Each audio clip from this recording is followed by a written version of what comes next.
Let's just take a quick second here and make sure I've got all my quality settings and such. I am trying something a little bit new for my computer. Also, I'm probably going to sneeze in the next couple seconds. But I still want to make sure everything's working properly. So, interesting. So it says I just went offline, and I don't actually believe that. Okay. um, You'll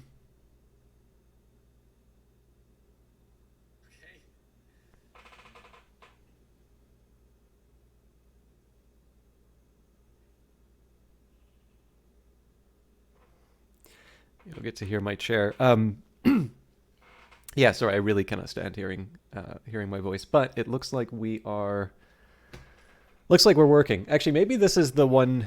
So I've got a little bit of financial footwork to do, but maybe getting a replacement chair so I don't creak in the middle of a broadcast should be somewhere on that list. But we're back to Phantom Brigade. So sorry for a little bit of a later start. I'm kind of happy that I've been starting within a window of half an hour for the last little while. But I will note that the broadcast has been kind of spotty this month, and it turns out so. I think Canada has two holidays in September. I think there's Labor Day, and then there is a sort of a day to mark the Truth and Reconciliation. Well, not the Truth and just to mark Truth and Reconciliation. This is a kind of a recognition of past injustices to Canada's Indigenous peoples, and but in the case of Canada, we're constitutional monarchy. Queen Elizabeth II was our head of state. Now that is actually, I'm curious. I don't know if King Charles III is now officially the head of state, or if there is a ceremony that still needs to be performed for that. In any case, the Governor General is the representative of the Queen or the King, as it may be, and as a result, we marked the occasion as much as anyone. Now, what I didn't know was that I was actually one of the rare people who did get the day off. So from what I understand, this was marked as sort of a federal holiday, and I think provincially, there were a number of provinces that said, we are marking the occasion, but we're not making it like a holiday. And so I think depending on your jurisdiction, you may or may not have had to, you may not have been affected by that. So apologies if I sound a bit smug. In any case, I was debating on it because normally if I say that I'm going to stream the week before, I try and do it. But as it happens, I did actually need the time on Monday. And to be honest, I haven't been sleeping that well either. So I'm trying to repair all of that. I noticed with, I think this might have been in an iOS update, but it's actually not just tracking sleep now, but it's tracking the stages, right? So, REM and deep sleep and such, which I think is kind of neat. I have no idea. Like, the problem is this stuff usually doesn't give you a benchmark, so I don't know if there's something I should be paying attention to, or what the distribution should be, or what I can do to bring about a better quality of sleep, and how I would keep track of that. But on the other hand, like, maybe just going to bed at a consistent time and making sure that I don't drink coffee 5 minutes before trying to go to bed. That would maybe be a good start. So with that in mind, I am enjoying tea, and it's not even tea with caffeine. What am I doing? Anyways, not super important to cover, except for the fact that that day of the Truth and Reconciliation holiday. It's weird to call it a holiday, but because also the passing of the Queen is a very solemn occasion too. But in any case, I believe that is next Friday. So not as relevant for Phantom Brigade, but what it does mean is that so in addition to Labor Day, which I took off, in addition to last Monday, which I've taken off, there's going to be one more day in this month which falls on a holiday. And again, I do apologize because it does seem to be with a Monday, Wednesday, and Friday schedule.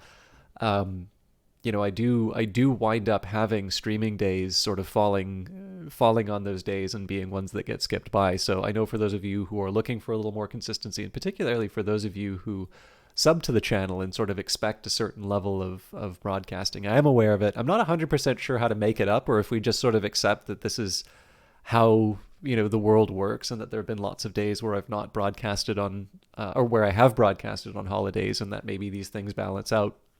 But I did want to just try and put a marker down for the 30th, because, I mean, lucky for me, extra 4-day weeks. But there is going to be a bit of disruption to the schedule. I think October, though, is pretty open, so we'll see where that all goes. All right. Now, one thing I want to talk about before we jump into the game is there's a small devlog. Nothing too critical about it, but it is always nice to talk about Brace Yourself and their discussions about the game. I think for the last few weeks I've mentioned that they're hiring. So again, these are a couple of more senior roles, but for those of you who have got some solid video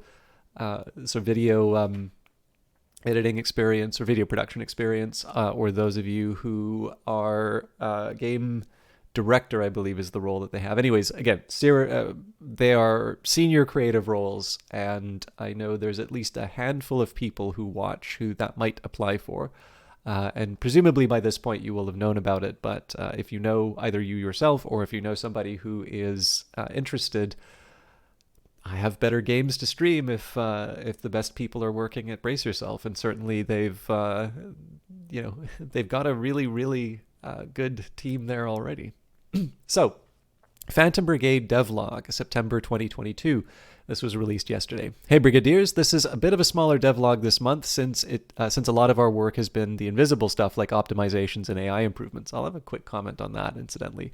Please consider this more of a check-in to let you know that we're still chugging along.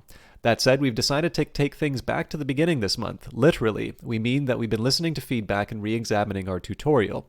We're talking new tutorial scenarios, reworking the prequel battle, and even reorganizing the first province. This is something we've had on our to-do list for a long time, and it was in a lot of the feedback that we got from newer players in the last Steam playtest and at PAX West. As we prepare to ramp up another Steam playtest and get even more new eyes on Phantom Brigade, this seemed like a perfect opportunity to revamp the start of the game. Our goal is to have a more streamlined experience for those starting the game for the first time with improved UI and better tooltips. Also, we added a third mech with a beam weapon to the tutorial scenario to acquaint new players with a wider range of weapon types. I think that's quite a good idea, or at least some games, they'll sort of piece out the tutorials as the things get introduced, but I feel like the beam weapons are unusual enough that it makes sense to include at the beginning. I would say the argument against adding that mech is that you're already learning a whole lot, so learning the weirdness of beam weapons may be overload, but I think probably I'm siding. I don't know. I feel like letting people know about all the different weapon types, that's informing them to decide whether or not they want to pick up those weapons at the time of when the scrap's getting divvied up. So that's probably the right call. All right, for all you veteran players out there, that's probably not what you're here for. While optimizations, AI improvements, and a tutorial rework is happening, we're still working on more events and more map detail. Thank you for keeping up with us, and keep your eyes peeled for the next Steam playtest. Enjoy some screenshots of the updated maps. So obviously, nobody has ever accused this game of being bad looking. It's always nice to take a look at some of the new visuals. Incidentally, Brace Yourself is now publishing. Well, they've always been publishing because they're self-published, but they are publishing other games now. So Godless is the first of the publishing arm, but I would not be surprised if there are other things. For all I know, they probably already have a couple of other games that they're going to publish that they just haven't announced yet. But rather than speculate, we can simply join the Brace Yourself forum, or not forum, Discord, and let them inform us themselves. Now, the one thing I did want to say was they sounded almost apologetic for AI and optimizations. I actually really appreciate the optimizations because I think some of you had noted, or maybe have noticed because I kept talking about it. I think it was because I had the TAA. It was one of the anti-aliasing settings. I think it's the recommended one. But basically, whenever I'd move the map, it definitely kind of created this pattern all over it, which wasn't that pleasing to look at. And they very quietly over time, and I think this is maybe 2 or 3 patches ago.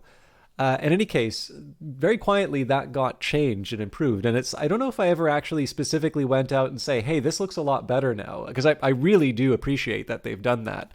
But that's true for a lot of things about Phantom Brigade. And I feel like, I mean, especially too, just because so much of what makes the game really, memorable will be some of those like moments that happen in the middle of the battle. You know, a stray shot goes somewhere and you see the building kind of blow up in the background, or you know, there's a number of different things that can sort of happen. I always sort of feel like some of that stuff in the background leads to the really memorable moments, but it's hard for you to sort of pinpoint and say, aha, it's because the AI, you know, went left where instead it would have charged down and attacked you that allowed for this moment to happen.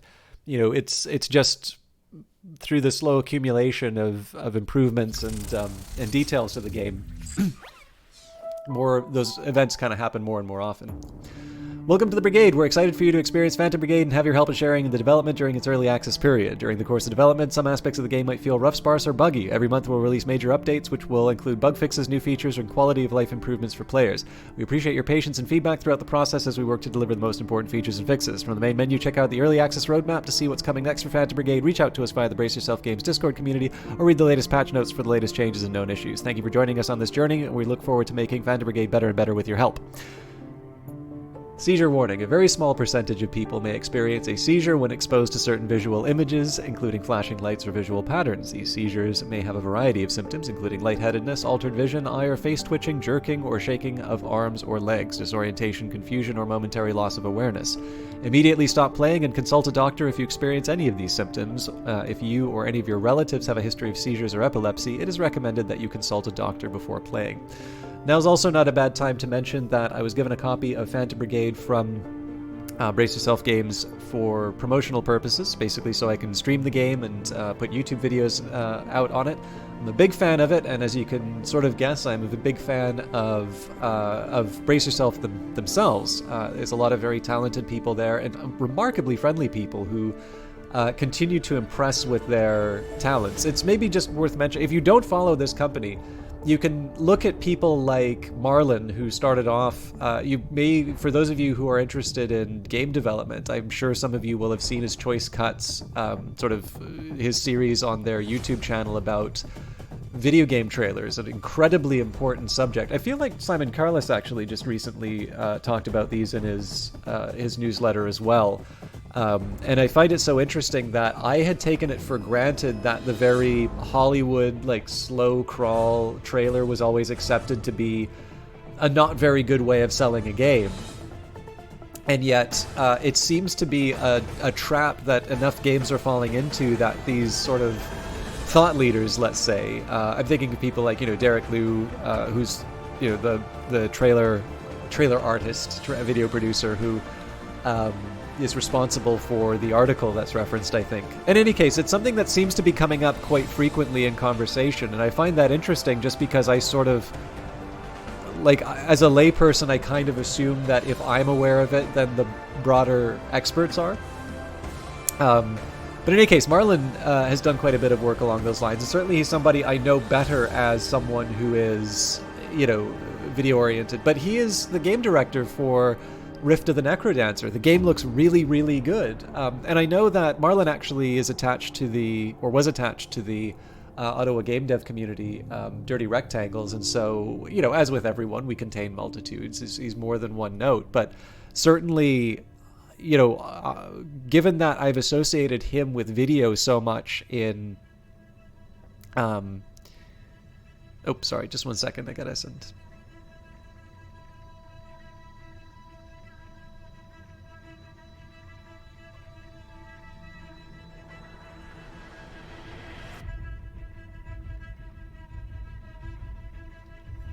Sorry about that. Yeah, I've associated him in terms of Brace Yourself with his, with his video work. And of course, Madeline or Maddie, someone who I'm sure, I know a number of you go out to cons, so probably you've met more of Brace Yourself than I have, or more familiar with them at least. But, Maddie is sort of the indefatigable community manager, but I know, at least from the announcement, I think is going to be taking on a little bit more of the role in this new publishing arm. I'm not 100% sure what exactly the nature of that role is, but it's really cool to see a company like this, that you're a fan of a company, like Crypt of the Necrodancer. Obviously, they're more than just Crypt of the Necrodancer now. But to see the people within that company taking on increasingly interesting and diverse roles, and see them succeed in it, is probably the biggest thing too, right? This is also true for people who are outside of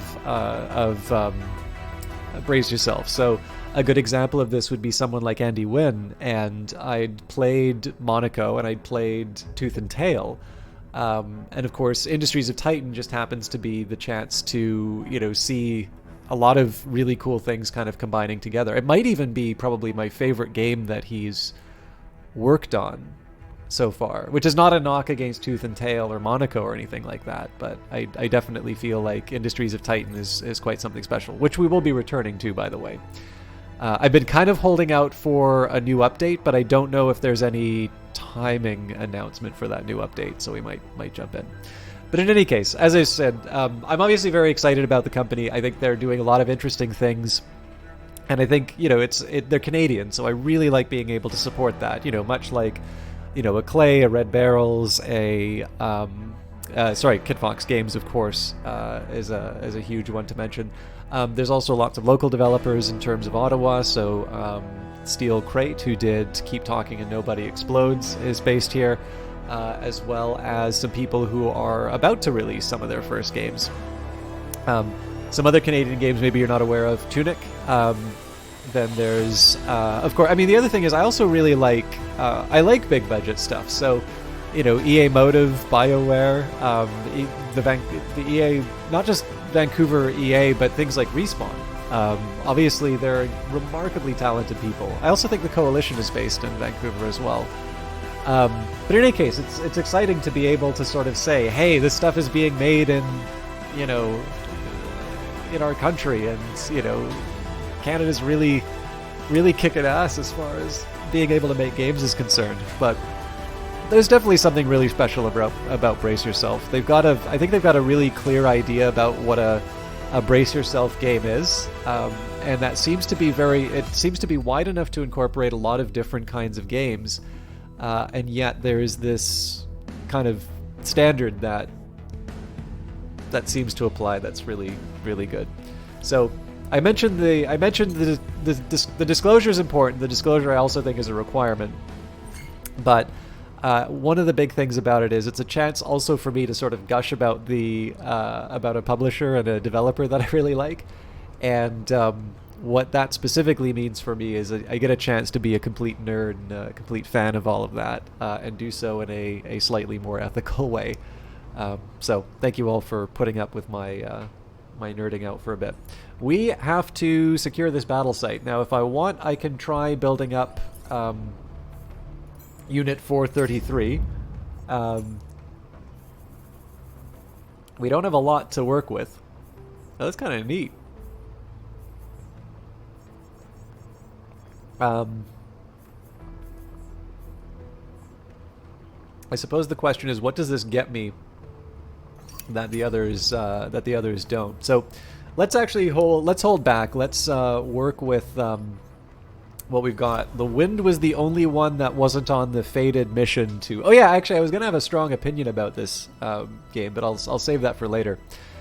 But yeah, the Wind was the only one that was not on the terrible mission where we lost everyone. So we are basically rebuilding the Brigade with a lot of fights, and I want to be careful about what fights I'm taking.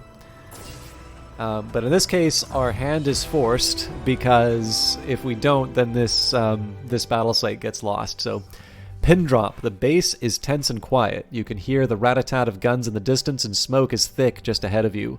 One of your pilots tries to break the tension with a joke, but there's only nervous laughter in response. As you get closer to the fight, you see burning mechs, but they are too damaged to tell which side they might have belonged to. You all turn your eyes away. The home army sent out a distress signal, and an engineer says, "Are we going to answer it? Suit up." Alright, so we've got Tango, Alpha, Zero, and Hotel piloting the Gustav, the Ranger, the Firecracker, and the Wind. So assisted, it's an army, very hard battle, and let's see how it goes.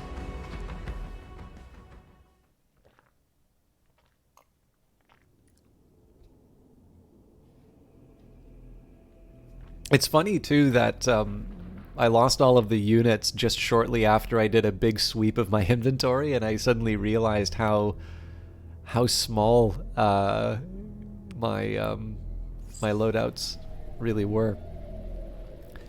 0-2 on the field. What's taking so long here? Surround them and finish them off. All right.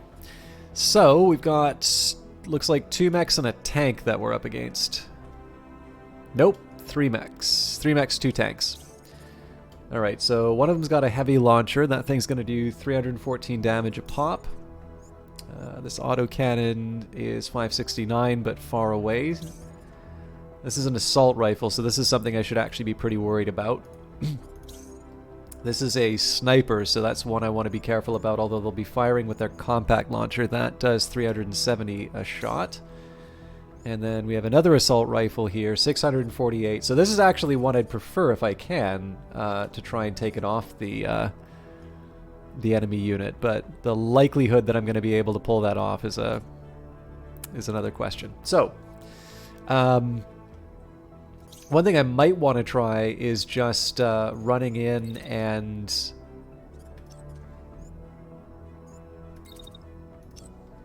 with a melee attack and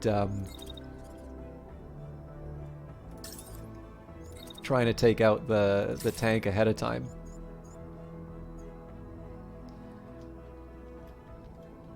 So let's try and get this unit to cover, or something approximating cover. And then we'll see if we can get a rocket fired off. So then the question would be, what rocket is most effective? I actually kind of think that a rocket fired here might be a little bit more effective, for the reason that it's close to an ally. Oh, but it's, yeah. I gotta remember that range thing. Okay, well, we really only have one option then for range, so. Ooh, that's... Okay, I'm gonna be crossing over to the next turn, which I don't normally like doing, but I'm a little limited in my options here. Now, one thing I'd kind of like to do with this unit... Ooh, this looks tasty, actually.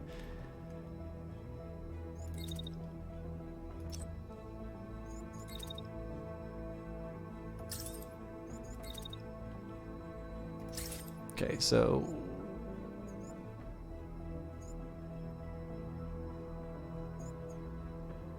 Alright, so we might get 2 for 1. The catch here is I am trying to minimize the damage that comes from the assault rifle. Because that thing is going to hit hard. So if we go... Maybe just start off to the side like this.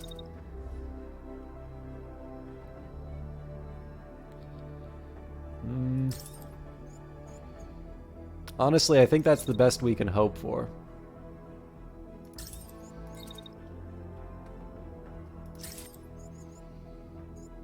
I also might be starting this attack a little early, so let's go...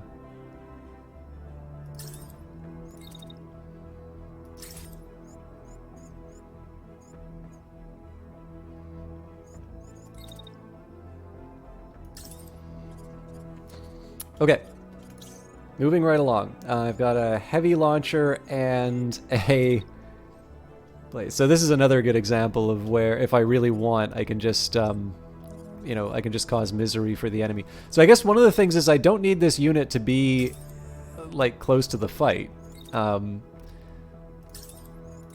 I'll move back, and I think my preferred target is going to be the... It's a tough call, actually.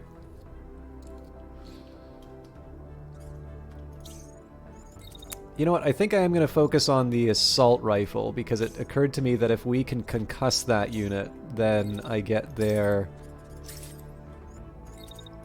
I get to claim their assault rifle. I don't think I get a third. Nope. Okay, so I'm actually going to stay put for the shots. And then I'll sort of scram for the last little bit. Okay, so this is starting to look like a turn. Last step is the shotgun. Now, I actually kind of... this wasn't intentional, but I actually do like the idea of sort of crowding in on this side. One, just because I sort of feel like the priority enemies are here anyway. But I also feel like there's probably more opportunities. There's more opportunities like with that crowding. So I have to slightly adjust the path. I don't think this will be an effective attack. No. So I suppose the other alternative would be, how do I...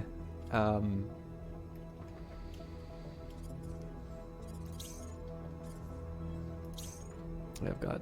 Well, this one's got a cannon, but this is also the subject of the... Yeah, so it's like the ranged attack, or the missile attack. Okay. Let's just make sure we don't collide with anybody. Looks good. And then the question is, do I try and slide around the side here to inconvenience this tank? So basically we let the tanks... Yeah, actually, you know what? I'm going to do this. One, because we outnumber them tank-wise, and number two, there's already going to be a lot of activity happening in the background here. So this probably gives me a little bit more to work with. So I'm a little worried... Oh, clearly I wasn't paying attention here. So yeah, actually, I'll say the thing that I was going to say earlier. I have... Now again, I got to think through this. The more I think about it, the more I feel like tripping over tanks and tripping over mechs shouldn't be in the game. Because I think of the number of times when I've tried to avoid it and it happens, and the number of times when it's been communicated it shouldn't happen and it does happen, and basically how that's given me a pretty negative feeling. And then the number of times that it sort of served the fantasy or served like the strategy. Like there are definitely ways that you can sort of hope to get lucky. And maybe there are some times where, you know, you get to bang an enemy into another enemy and that causes sort of cascading failures and all of that. Maybe there's some subtlety to the strategy that I'm missing. But I think for the most part, I have found that experience to be something that feels different from what I think the game wanted me to feel and what I thought I was doing.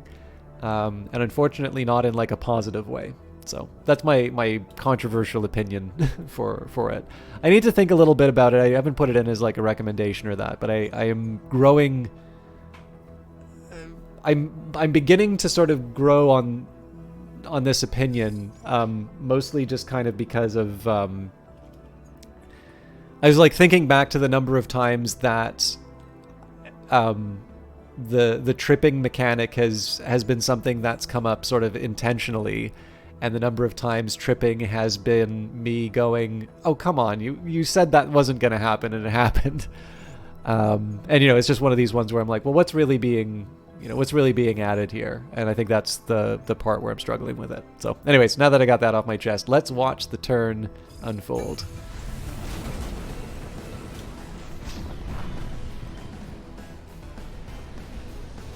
If we can knock this thing out this turn, I'll be quite happy. I don't think... This is not my better sword, though, so... Yeah, that's just gonna bounce right through it. Alright, this is concerning. I don't think that did any damage to the ally, actually.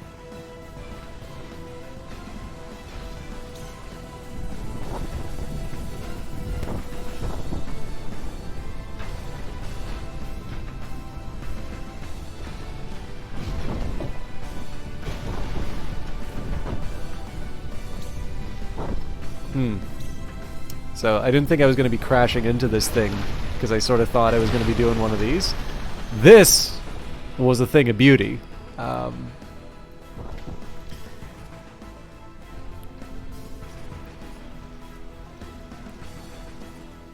Let's hope we can clear the debris before the rockets come in.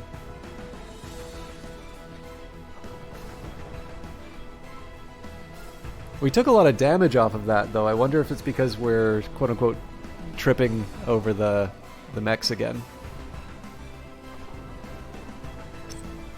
So there's a couple of problems that are going to come up for us. Number one, so I brought the shotgun in so that I could sort of take out the enemies and like kind of rely on the clustering a little bit more, and I don't think that's going to happen here. In fact, one thing I'm worried about is the fact that the sniper is going to be coming after us. So I might get lucky with the missile. I mean, again, we're kind of on borrowed time with this tank. There's only one thing it's really doing. Although, I'm mildly encouraged by the fact that it seems to be...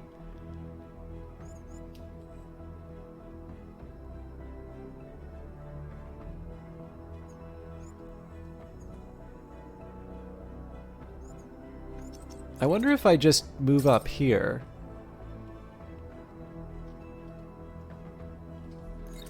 Okay, let's say we wait a little while.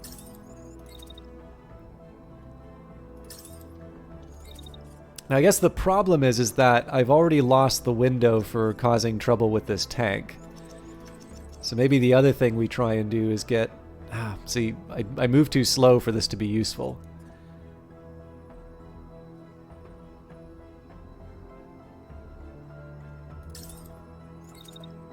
Okay, so if we just kind of go for whatever shot we can take.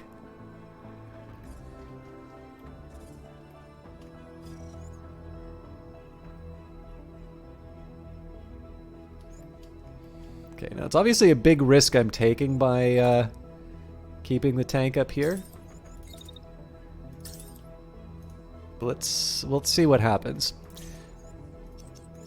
Now, what I would prefer is to damage this unit but not be damaged myself. So I'm going to try and dance around for from the 2 to 3 second period. And then sort of creep out to retaliate. I think the problem is the creeping out to retaliate part is a little more difficult than it seems. Yeah, so that's crossing right over into the next turn. Okay. So that's not really going to do a whole lot, but that's fine. I think we can just sort of stand and continue to drop bombs on people. So I think we're actually pretty... I think we're pretty well sorted on this side of things. I don't think I want to be throwing any more missiles in there, so let's change our approach. Let's start focusing on their own artillery. Let's just make that one and leave it there.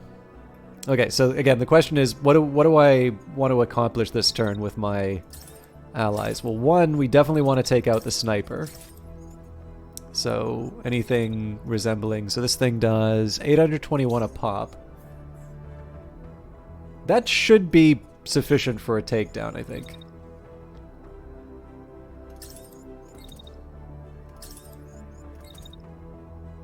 Now, again, remembering that an ideal win here preserves the right arm. Should probably try to take this thing on the back. Actually, it looks like they're targeting this unit, so I can use that to my advantage.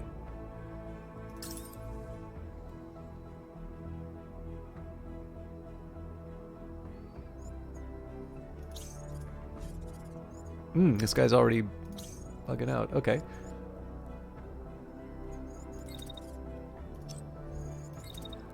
I think in this case here, I'm happy to just wait and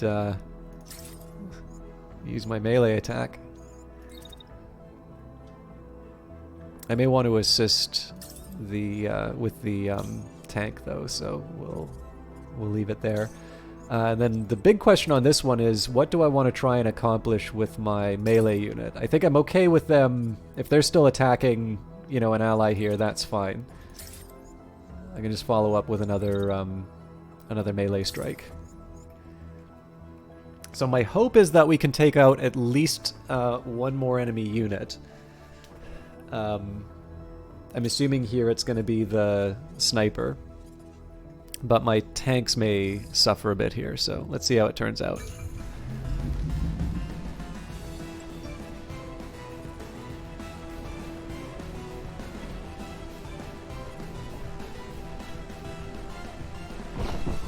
Ooh.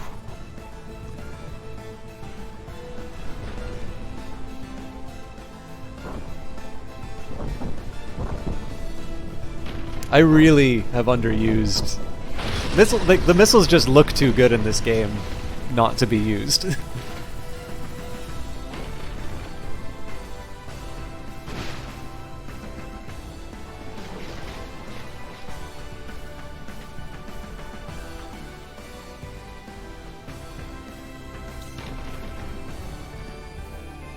Yeah, so we've already lost the right arm, it's too late.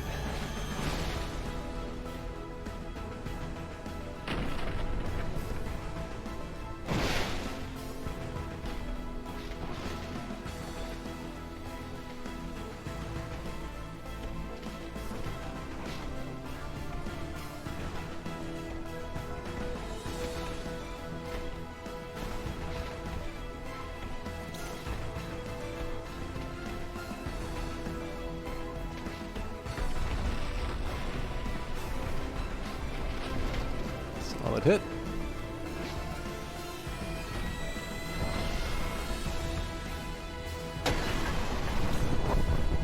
So I'm assuming this guy just surrenders. Oh, man. So this is terrible for scrap for us, but we're just picking them to pieces. So I don't think there's any ejections coming off of this, but pretty much their ability to damage us has definitely been severely reduced.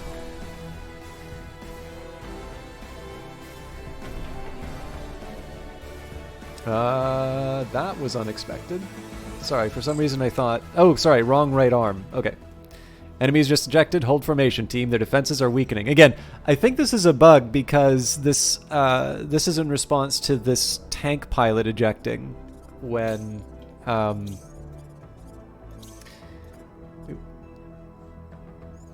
Okay, so it doesn't say what this unit's going to do in the meantime.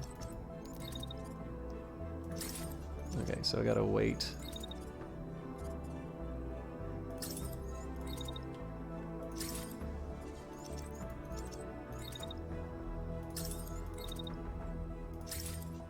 Man.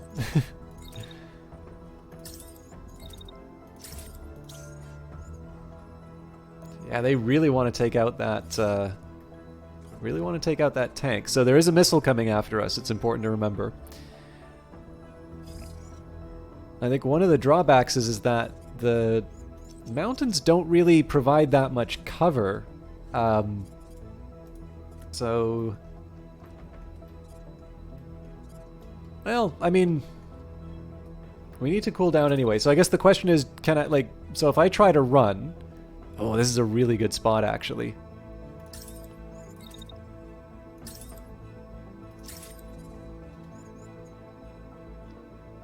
Yeah, that's a huge risk to this tank, given where the missile's going, but I kind of owe it to myself to make the most of the opportunity. So we're also going to follow up with the autocannon.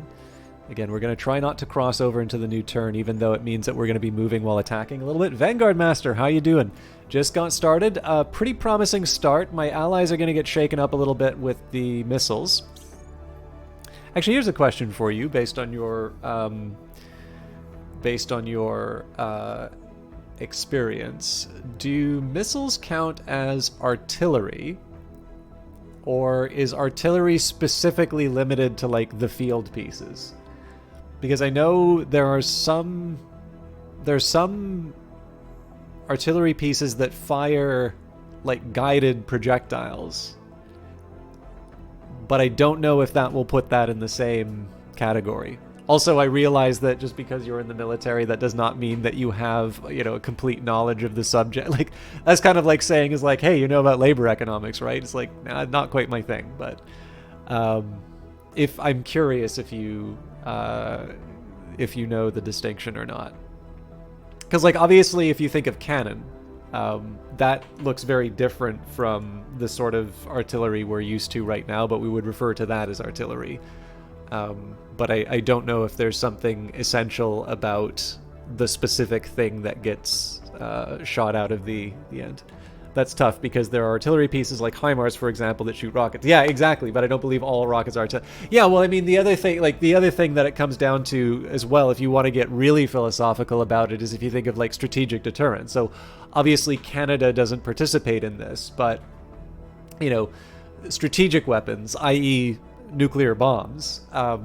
Now, those are not necessarily limited to missiles, but it's fair to say that is a very different kind of weaponry so I'm thinking specifically an ICBM in this case. Well, I mean, I did say ground-based. What else is it going to be? Yeah, I mean, I can understand a distinction being made because, again, I think that's moving into a realm that would be called strategic, and so as a result, you're going to probably want to have a different set of considerations. But as you point out, like the HIMARS, or, I mean, again, I am not even remotely close to being equipped to discuss it.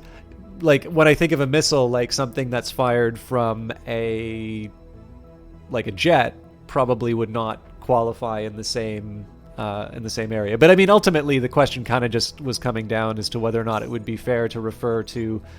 Actually, there's not that many units running around with these things. Whether or not this is appropriately called artillery or not. Unfortunately, I don't think at any point in my life am I going to have to come up with a taxonomy for mechs and weapons, but. Take that with a spoon of salt, for example. The missiles on your ship would not be considered artillery, although you would use them with the same scope, supporting ground troops like field artillery. Yeah, and that's, I mean, in the end, I always imagine that the purpose of these kinds of distinctions are so that you can develop a theory and an understanding that allows you to work well. I mean, like, obviously there's a lot of very good and important scholarly work that has been done with, in terms of figuring out what the uses of these things are. And I mean, sometimes, one of the things that I find so interesting in history is you have a figure like JFC Fuller. So the British Army can quite, I think, reasonably claim to have developed blitzkrieg. JFC Fuller, really understands the tank and how it can be used. And so in this case here, it's not a question of capability. In this case, you can argue that the technology, and by here technology I'm referring to as a specific way of doing things, has been developed by, one of the victors of the previous war, and yet it's ultimately adopted quite famously by the rival who's willing to experiment. So, I've always sort of felt that being able to sort of classify these things and understand them appropriately is what leads to those kinds. I mean, it's really tragic what happened with JFC Fuller because, I mean, in the end, I think he died feeling that the wrong side had won World War II. But it's hard to look at a guy like that and not see a very capable, theoretician. But the Asian artillery would be cannon, which we still have today, though slightly different from line infantry cannon. Yeah, well, I think probably, I mean, the only thing I suspect that would apply for the Napoleonic, I tried doing a little research. So one question that I've always sort of had, and I've never been able to come up with a really specific answer for why, is what... So, there's going to be different formations, and there's going to be a certain number of people that you will have in each type. And so far as I can tell, the breakdown, so corps, division, company, these sorts of things, So far as I can tell, those come from Napoleon's army reforms. And I think there's differences in terms of countries in terms of how many people will go into sort of each. Actually, I think even unit winds up being a specific term. But like each of these groups, you have a certain level of responsibility. You attach certain resources, certain people are expected to command this many entities, let's say, because obviously, war is complicated. It's definitely something that, and I mean, presumably with automated weapons, the distinction is going to be even more complicated in terms of what counts as something that you're responsible for managing. But, in the end, I suspect a lot of this has something to do with the question of what is the most effective, like what are the most effective numbers, or the number of things that someone can effectively manage. So, do you there's the famous example of Amazon and it's 2 pizza teams. Now, 2 pizza teams do not need to go and take that hill. But 2 pizza teams seems to be something, and for those of you not familiar with this, Amazon basically has a rule that a team on something cannot be larger, or maybe it's in a conference room or whatever. Anyways, it can't be larger than the number of people that could be fed with two pizzas. And it's essentially a way of making sure that the people who are there are meaningfully contributing to a project and getting things done. And I think it's fair to say that if you have, I think it's easy to imagine situations where you don't have enough people, and that means that the work doesn't get done just simply because the resources are being pushed to their limit. The resources here being people. I know there's always that uncomfortable idea of referring to people as resources, but deal with it. But again, like, I think it's fair to say that modern warfare is certainly concerned with sort of making an individual entity, in this case I'll say an individual soldier, considerably more lethal than they would have been in the past. But in the end, there still has to be a certain level of organization. And I'd always imagined that was sort of where those hierarchies had come from. But in the end, it's still sort of inviting the question, right? Like, what was the decision-making that went into it? And if it is that effective, if something that had been, generated as a result of the Napoleonic Wars, what is it about it that made that so good? Like, what made them so smart to come up with this really brilliant way of doing things? And in the end, too, like, does that speak to management? Like, would you be able to, because presumably, if it is about managing people, would you expect to see successful organizations? So here I'm thinking about a corporation. Something like, I specifically say corporation, like I'm thinking of a large business entity which is going to have, tens of thousands, hundreds of thousands of workers. Obviously, a small business is something of a different matter.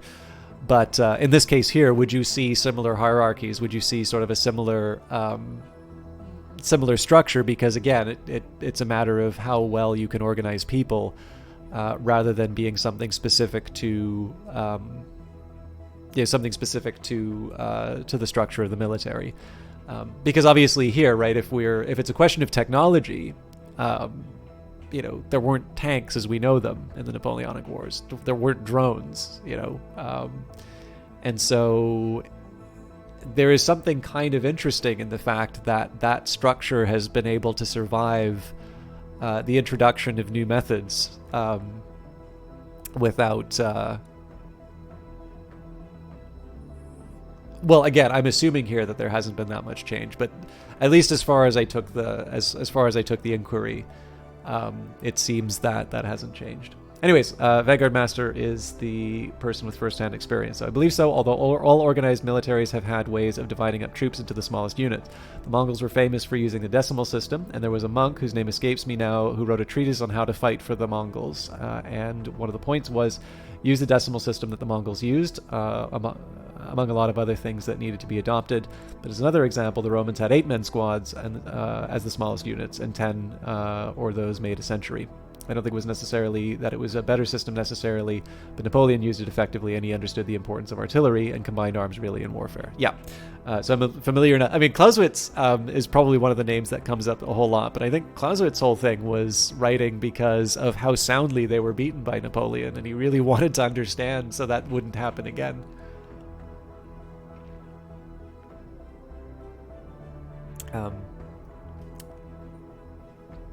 But yeah, so I suppose that's the question. I mean, like, I would assume in matters of warfare, I mean, I suppose the JFC Fuller case is probably the counterexample to this. I would just say, you know, warfare is pretty important. You tend not to have a state if you lose too many wars. And so presumably this is one of these things where the stakes make it a case where you would want to adopt the best system that you can. But then, you know, that would invite the question, well, why didn't the British adopt JFC Fuller's you know, theories on the use of the tank? So, you know, perhaps that's the flaw in my reasoning that says, you know, I shouldn't take the status quo for organization as the necessarily best system. Okay, I can get away with this shot. I'm a little curious. So why did I decide to do? Well, because it's nice to be able to whack the enemy from behind. That's kind of enough of a reason on its own, I'd imagine. Can I get away with 2 of these? Yes.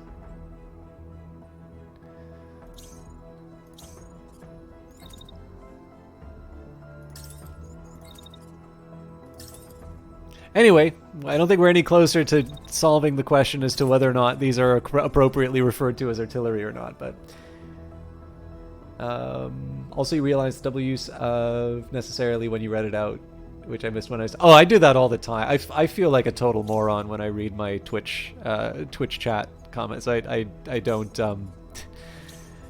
beat... Well, I try not to beat people up for that sort of stuff. I feel like there's more important stuff to, you know, to get bent out of shape over.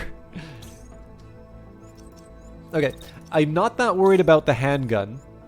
It does 501 damage, so like it is something I kind of need to take seriously, but we do have missiles coming in on this unit, so I think what I'm going to do is I'm going to move in and we'll let the sword deal with the tank if it's still standing.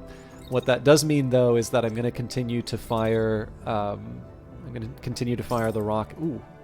Let's make sure I'm not standing in the way of any nasty business.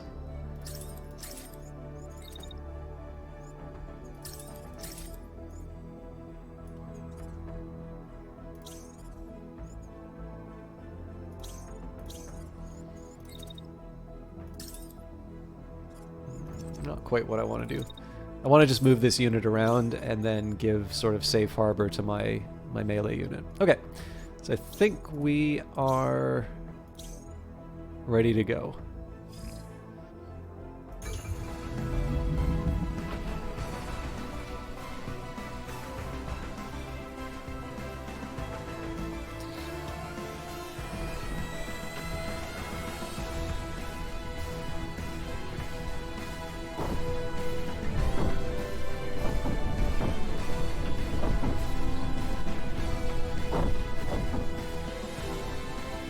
This is looking pretty grim for this tank.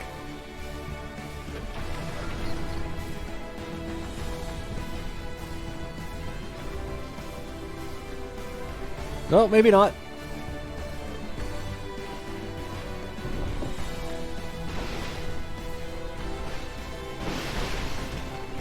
Ah, gross.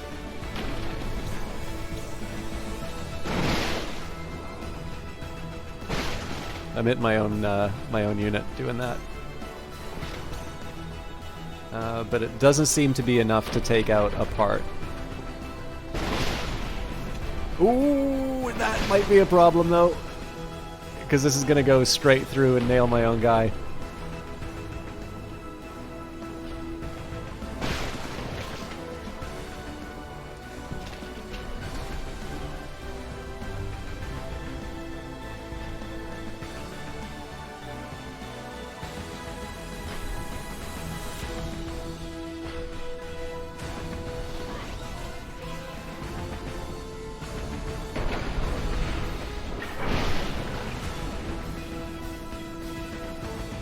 Oh, that's a shame.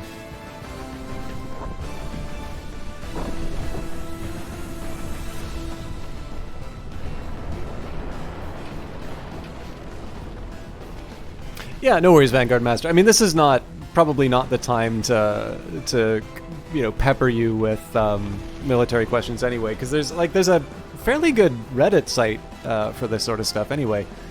But as it happens, I actually thought that the artillery one was sort of appropriate for the moment, so I wanted to sneak that one in. Okay, not clear what's happening with this tank right now, but I think the right call is definitely to finish the shot. In fact, if I just stay put.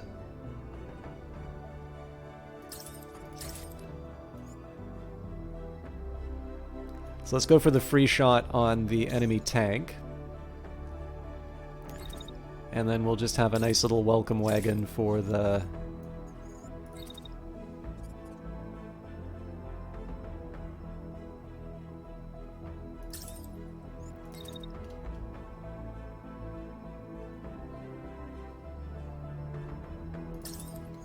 I'm assuming I can't get away with firing again until next turn. So then the remaining question is, can I do anything? So I'm not sure I can contribute anything to... Well, no, there is actually one thing I can do, which is a little dangerous for my ally.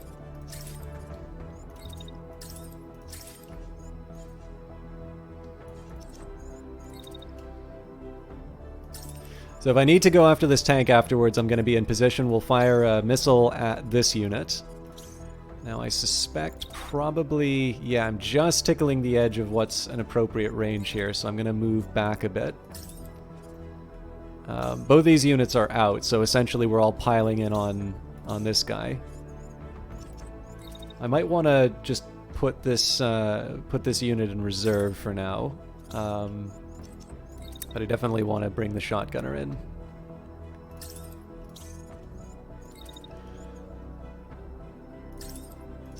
Okay, so as many of these things as early as possible, but I think I actually only have... Yeah, I only have the heat for one.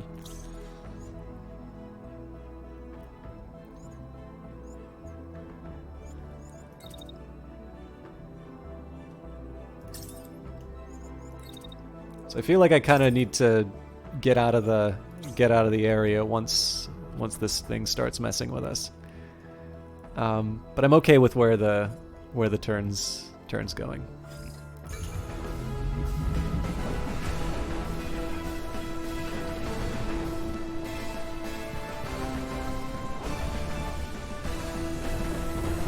In case you haven't guessed, I really like this song. This is probably one of the biggest reasons I will do slow motion, even if there's not a lot happening. I mean, in this case, we've got an amazing sequence of rockets just coming. Comes out of the woods. Surprise! If we can just get a couple more rockets in. Oh, no, sorry, I thought they were down to 8 for some reason.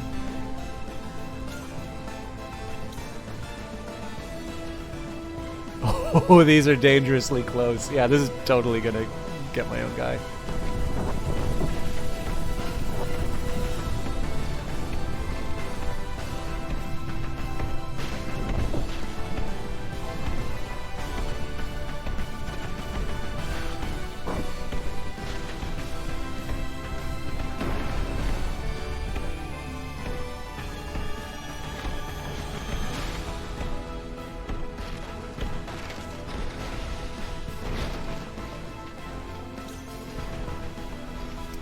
We just need a couple more missiles to hit this guy, and we get a free... Oh,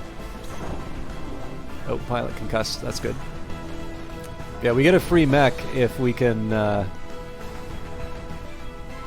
just get one more bit of concussive damage.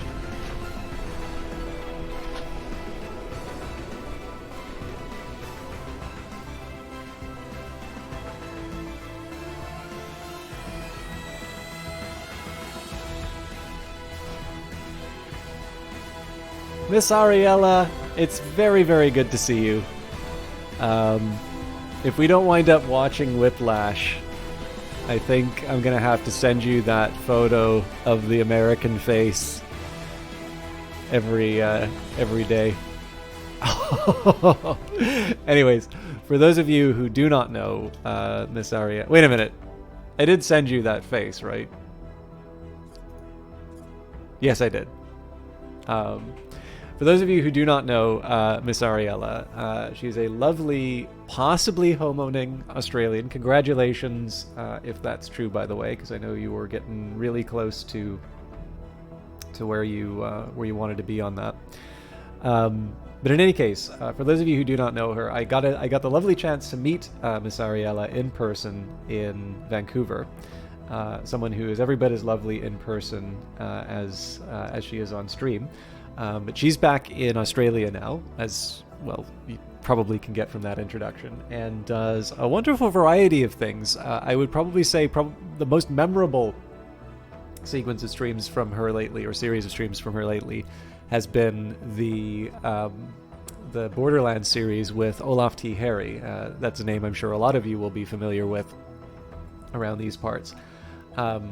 But it's not the only one. I think one of the things that's nice about those streams is that I get a chance to see Miss Ariella interacting with people. And as wonderful as it is to interact with her in chat, I think there's something very nice about being able to see her individually interact with people.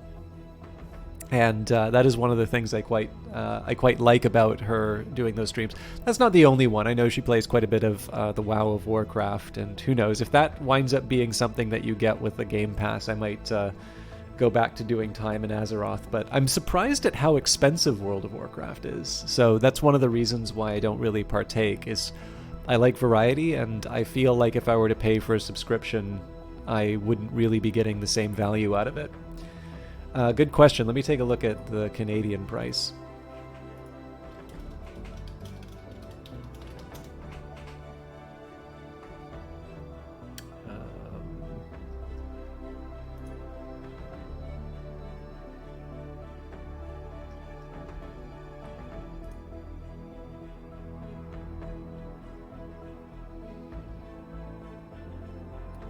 So if you use the 6-month subscription offer at $16.34 a month, for 3 months it's $17.50, and for 1 month it's $18.99. So I mean, again, let's be honest here, right? Like you're not breaking the bank if you're subscribed to World of Warcraft, right? Chances are, if you have a computer, if you play, indie games or whatever, 18 a month is not, like, it's not the end of the world. But it is worth remembering, like, so I got Game Pass as part of my, like, the purchase. It was actually cheaper for me to get the Xbox with the Game Pass at 0% interest and pay it off monthly than it would be for me to buy those things individually. Now, again, there's the question, well, do you need Game Pass Ultimate? I'm like, well, you know what? I actually really like it. I've definitely played a lot of stuff that I wouldn't have tried otherwise through that service, so I'm quite happy with it. It's also the first console I've really had, so that's kind of nice, too.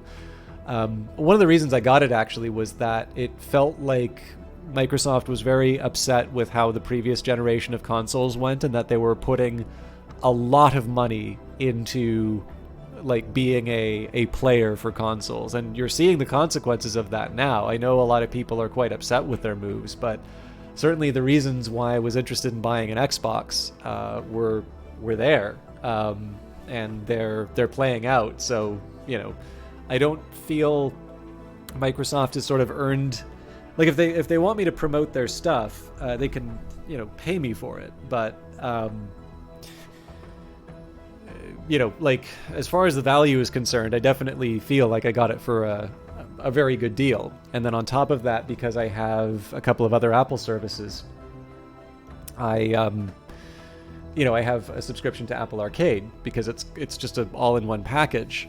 So with that in mind, right, I have 2 gaming subscription services, and to add another, about $20 after you consider taxes, you know, that's a lot of money I'm spending on games that I probably don't have the time to play, which means that either the purchase of the World of Warcraft subscription lowers the value of the other subscriptions that I have due to the fact that I'm not going to be using them, or alternatively, I'm just not getting the same sort of value I get out of the World of Warcraft one because I'm, you know, dedicating all this time to other things. So again, that's no knock against World of Warcraft, but I don't feel quite the attachment to it to play at that price. And you know, that game has also managed to be quite successful without me, so I'm, you know, I'm happy enough to keep it at that equilibrium. But this was about Miss Ariella, so all of this was just to highlight that Ari is a really wonderful person to watch. But I also should stress that she actually does play a lot of indie games. She does a lot of achievement hunting, and is one of these people who has the rare ability to sort of play everything that she gets an offer for a key for, something that I wish I was better at myself. But in any case, someone I'm quite fond of, somebody who I love getting the chance to sort of shout out, and more importantly, you know, I get to show off my big fancy. I get a chance to show off my big fancy mech games whenever she's hanging out. So I hope you're doing well, Ari. Okay, so let's see what the interesting. So they were actually in a point where the tank was in some trouble, and they declined to press the advantage. So we'll hit him in the back with a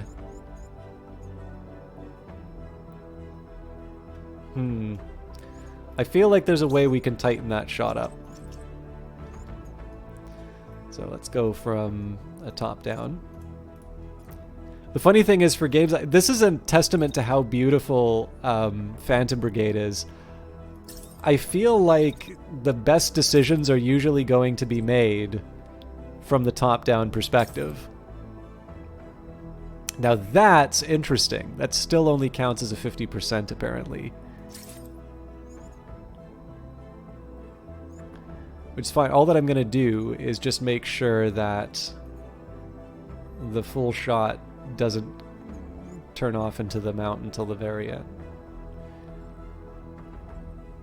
Okay, so in theory that's the best shot, although again, I'm not crazy about the fact that there's kind of that twist in the end. They're probably going to get away with something, but I also have a feeling that this isn't going to be necessary.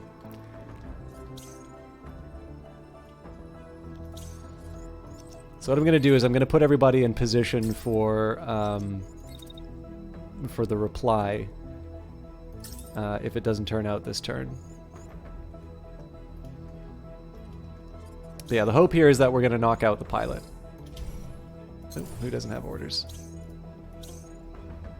Ah.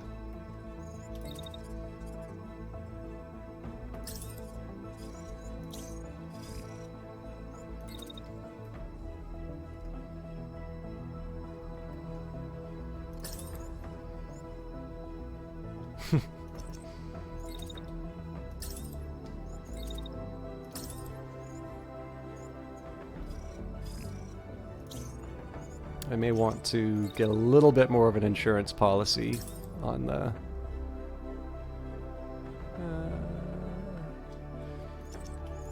maybe it's better if I just stay behind here.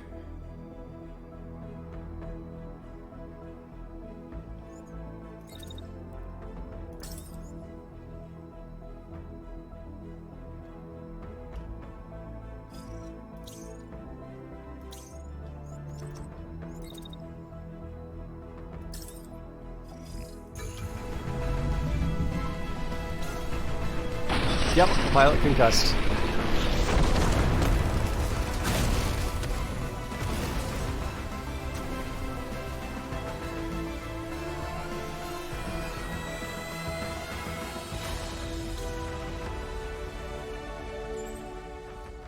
So, we could do better as far as scrap is concerned, but that could have been worse. So this is an Astra assault rifle. It's a gray one. I think I'm still going to settle for... I think I'm actually still going to say I got to keep the Gotta keep the blues and the grays. So probably not going to be as impressive of a haul as I was hoping.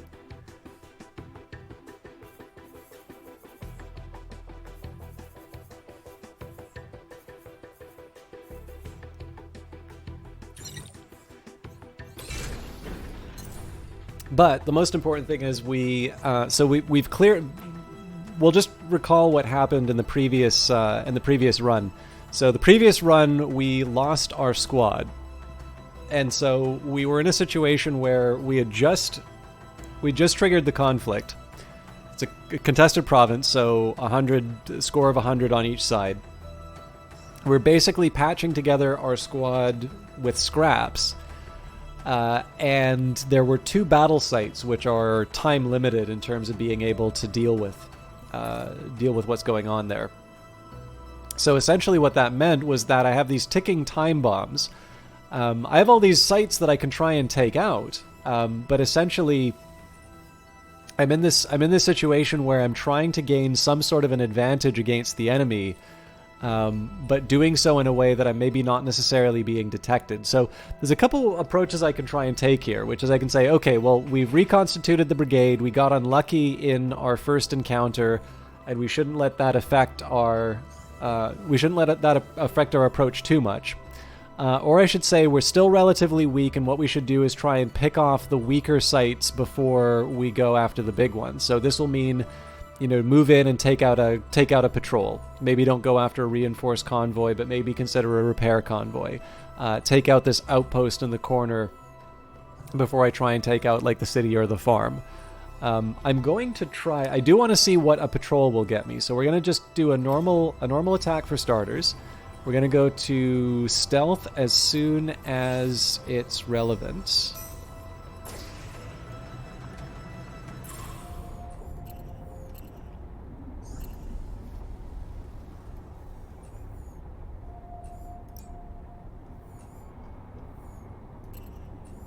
Nice. Alright, into the fray. The base comes alive with the sound of boots crashing against the floor. In the hangar, an engineer shouts his instructions to the crew, and a pilot rushes to get changed. You keep your eyes trained on the battle console, settling yourself with a deep breath. If you can just give me a second here, I know it was about an hour to get through that original encounter. I actually really feel like I could use a refill on my tea. So I'm gonna just take a quick break. I am actually gonna need to pour and boil the water, so it's gonna be a little bit longer than what I had originally planned. So if you don't mind, I'll just run ads for a little bit, and then I'm gonna have to do some mech customization as well as do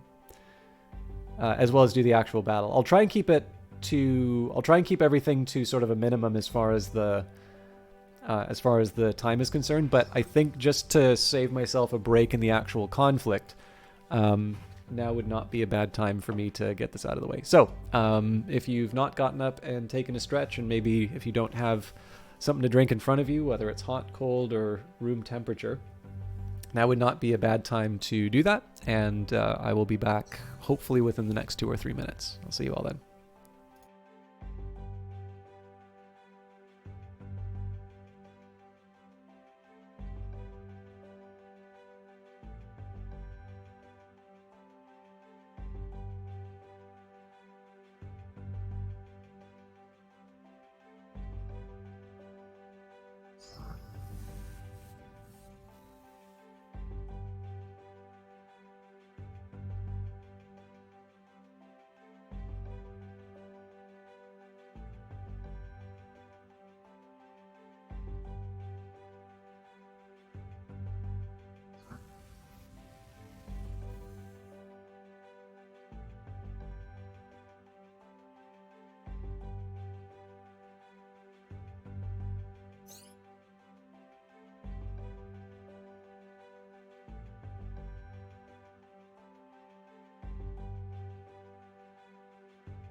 All right, my apologies for the time that took, but I did really want the tea.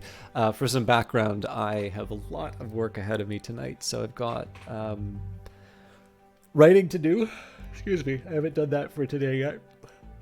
And then I want to try and tighten up a couple of things I've been working on for a meeting first thing tomorrow morning, which is not great because I really do not like working for free, but I don't know, maybe I'll be able to find a way of getting some of that back. Hopefully I'll get some of that back with the holiday on Friday. I don't know. I don't have a good answer for working for free. Maybe I shouldn't do it. But either way, I definitely I kind of want to be I want to not like I want to take my breaks during stream just because it's going to be the difference between whether or not I have energy later on tonight. Also, I just want to make sure I'm doing stuff well, right? So if I'm doing the writing, I don't want that just be like, all right, well, here's my writing time. I'm going to bang this out. I want it to be, I am going to, do this thing well. Anyways, I'm going to shut up now. Into the fray. I think I just read this before, but the base comes alive with the sound of boots crashing against the floor. In the hangar, an engineer shouts his instructions to the crew, and a pilot rushes to get changed. You keep your eyes trained on the battle console, settling yourself with a deep breath. All right, now I am actually going to be, whoa! I did not know we were not done repair. I should have paid attention. Okay, I'm really not in a spot where I can give up that. Excuse me. We had the option of stunning, but we didn't build smoke, so let's do our best with what we've got. Okay. Okay, so this is overall heavier. I don't know if I want to go... I don't know if I want to go down that route. Yeah, actually, here's the other question. Which one do I want to move up first? So I guess the Gustav is the one that's the weaker. Olaf, you glorious person.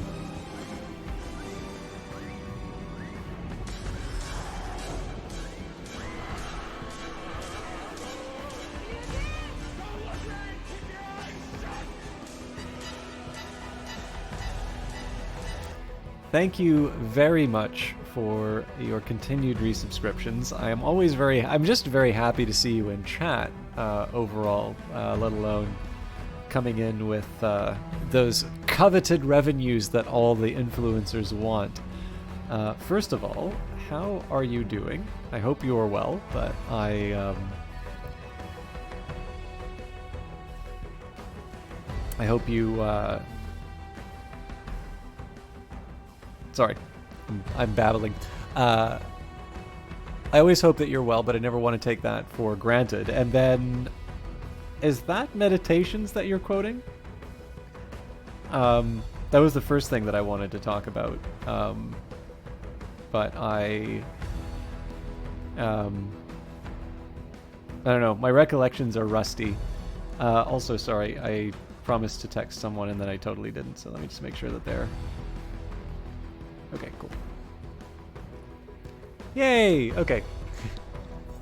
I'm not quite that incompetent on my on my quotes then. So, this is my big beastly rocket lobber, so maybe we don't care so much about the heavy The only thing that's a drawback for the heavier armor is the lower heat dissipation. So the Razor does 320, the Cluster does 370, but I suppose that has a... Well, it actually is lighter, so we wind up moving faster. Okay, so this is a pure rocket vehicle now. That's fun. So I guess the other question would be, are there things we can do to make this a little less hot? So currently this thing's packing a standard core. So we can increase the heat dissipation at the expense of some power. We could get more power at the expense of heat capacity. That's definitely not the one that I want to do.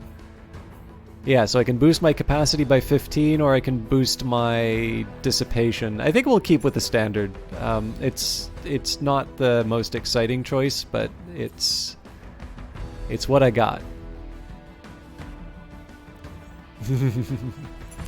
For those of you who were not here earlier, Vanguard Master is referring to a question that I had earlier as to the definition of artillery.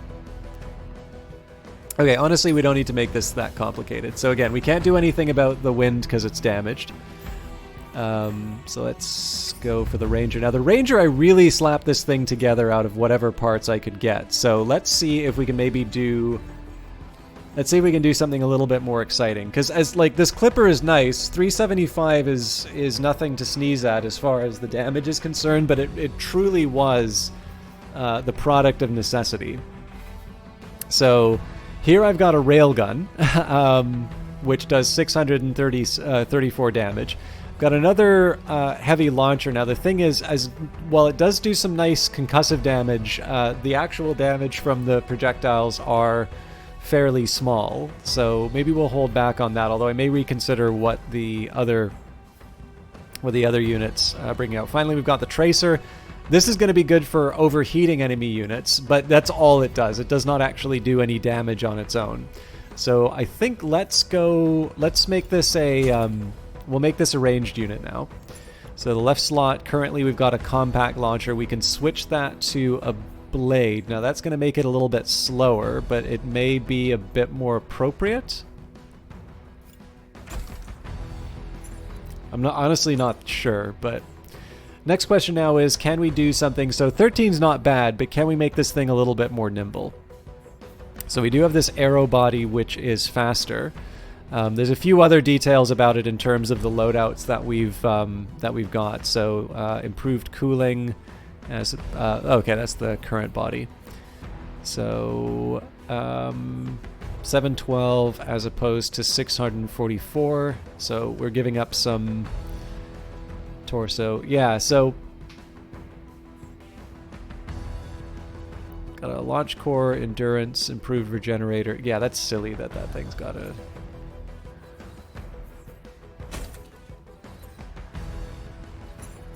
let's see what we can... We'll start by seeing what we can do with the... That's absolutely batty that this Asgard... Is that right? How in the world does this have better mass?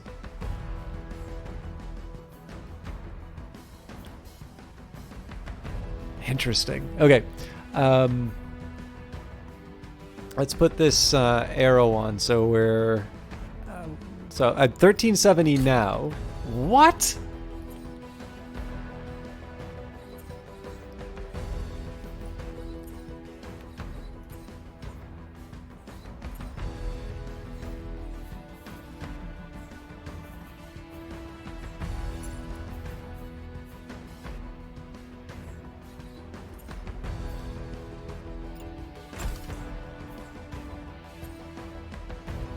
Okay, can't go for the Atlas thrusters here.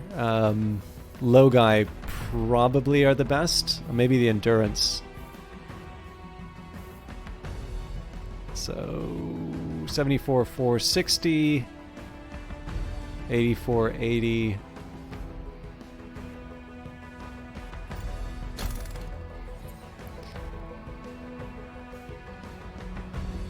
Yeah, so I'm going to stick with the launch core for now. Now this has got a right targeting sensor. Is there anything better I can do? Well, maybe a heatsink.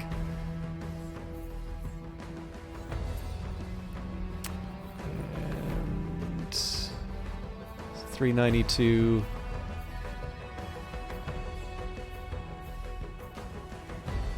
Yeah, so this is my best arrowhead.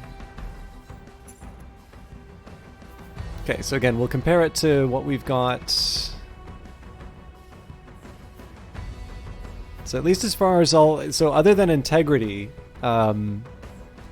this is the better better option. So we'll take a quick second here and just see if there's anything better I can do with the... Okay, so I can try an overdrive core. Now let's just take a quick second here and see the right slot.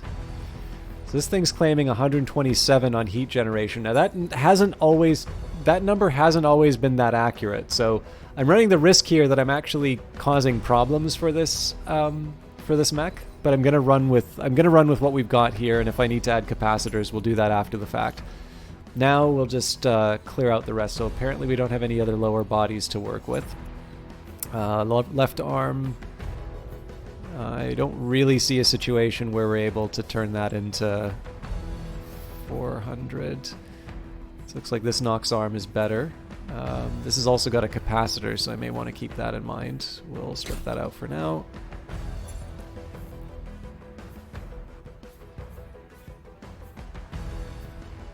So I've got a 461 and a 447. This also has got some good heat dissipation, so we'll start with that. But it doesn't have the opportunity for the capacitor. Alright, well, that's life.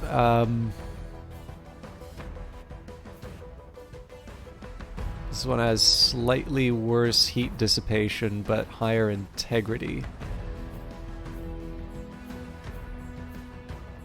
This one's even better, though, again, at the cost of heat dissipation, though. But then we put the capacitor back on. We'll change the livery. Okay, we're getting somewhere now. So yeah, other than there's a degree of uncertainty with regards to the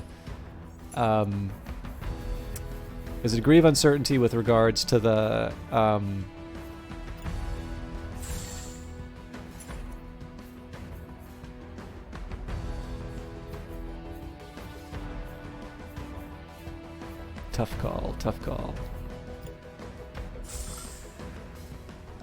There's a degree of uncertainty with regards to the heat, but I do like the idea of the Ranger being another ranged unit.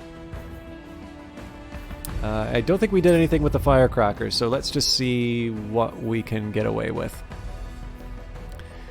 So again, it's important not... So one of the things that I've been doing with my mech customization here is I basically ignore the power, heat dissipation, all of these settings, because these are things that you can actually adjust in the setup. What matters a little bit more are things like integrity and mass. So in this case here, the mass is 2590 compared to 2202. So yes, we're getting some extra. We're getting some extra protection. But that's coming at the expense of speed. And then, of course, there's going to be a couple of other things that happen. Again, because we've got the charge core, I'm going to see some changes in terms of my overall speed. So 17 I'm comfortable with. I may want to change around cores and all of that later, but oh god, if we've got hollow plating, I'm going to need to think that through too. But for now, I think we're just going to work with what we've been given.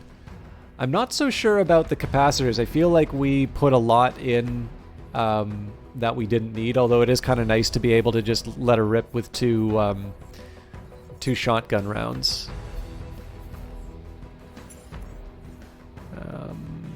So I could switch to a compact launcher if I really want, but I don't think that gives me anything. And I'm happy enough with the shotgun. Okay, so one last thing I want to do is look at the Gustav. So this one we were taking a look. We've got the Stardust. It has 11 concussive and 851. We compare that to the Slug, 11 concussive and 275. So I don't really see a reason to switch between the two. We are now ready to deploy. Although I might want to take a look. A little shaken up. Well, I don't have any replacement pilots, so who am I going to put in anyway?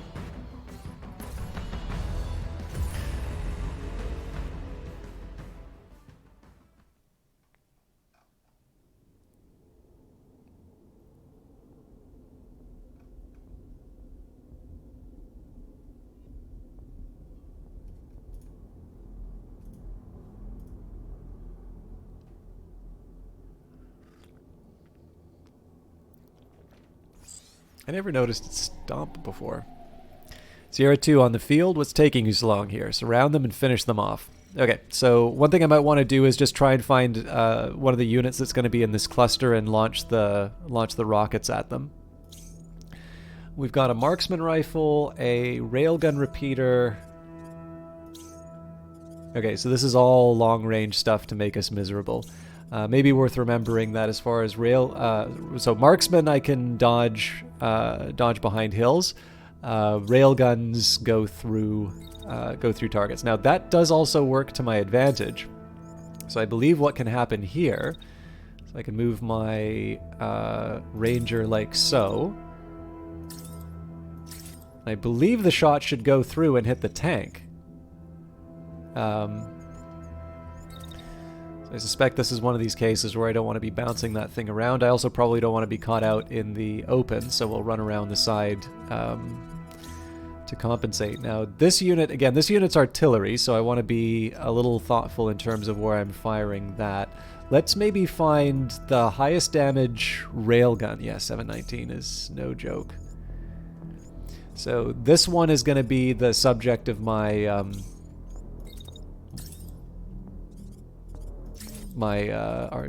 artillery. This one's going to be the one that oh, hang on. How did I miss the machine gun? Okay, so we've got a marksman, the railgun,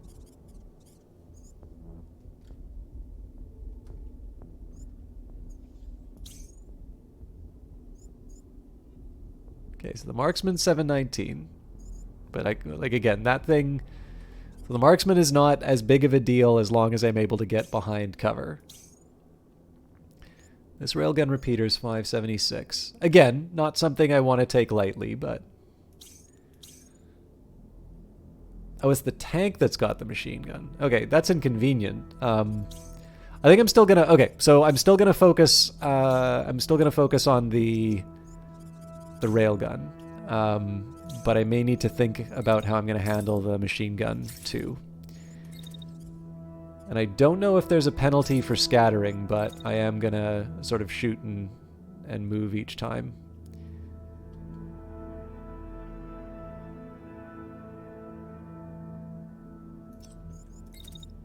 I might be able to just get away with firing a second one immediately. Not even close. All right.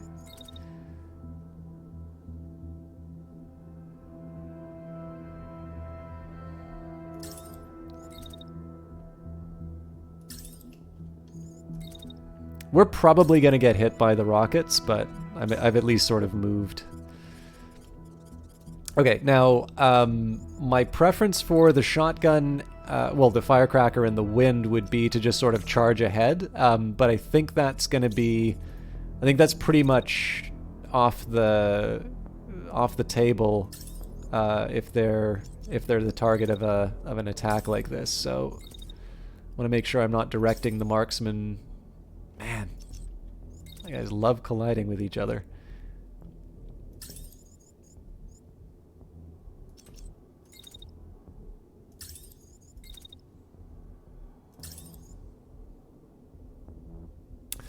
That is definitely not good.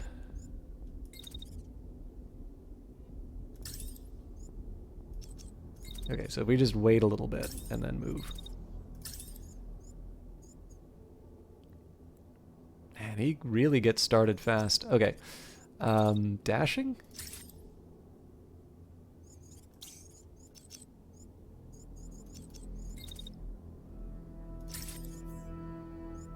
Well, that just successfully dashed. Okay. That seems to work, though. Again, I'm a little worried, but not overwhelmingly so.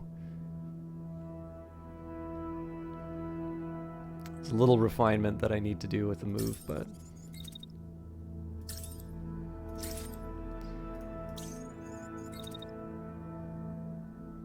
So again, just trying to make sure that I'm not letting my ally take the hit. It's like, this is a worry, right? But it's about as good as I'm going to get it.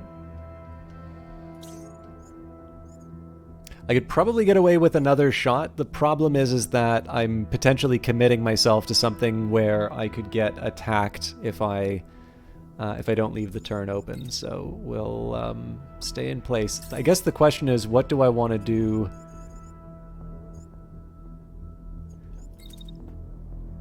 I think I might actually start moving around the side just in case I need to. Now, it looks like this melee unit is in good shape, the wind. So let me just make sure. So this is the one with the machine gun. Okay, there's two with a machine gun. So the big worry here...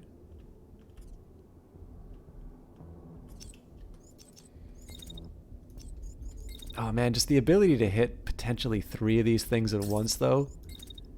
Like, I realize this is the definition of your eyes are bigger than your stomach, but...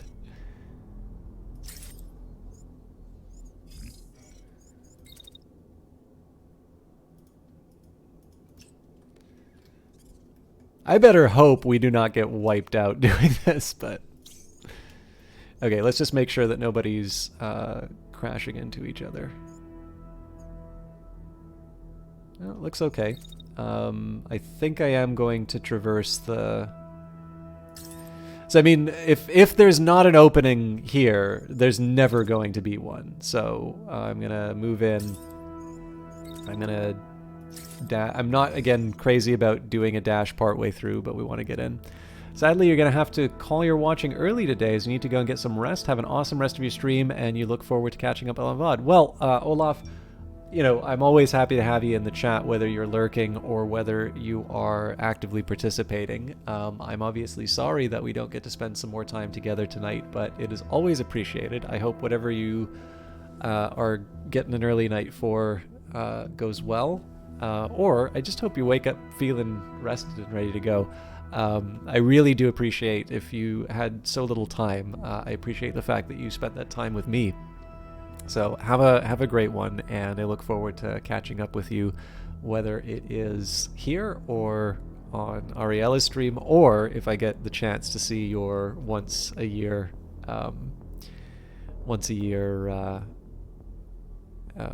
League stream. All right, let's see how this works.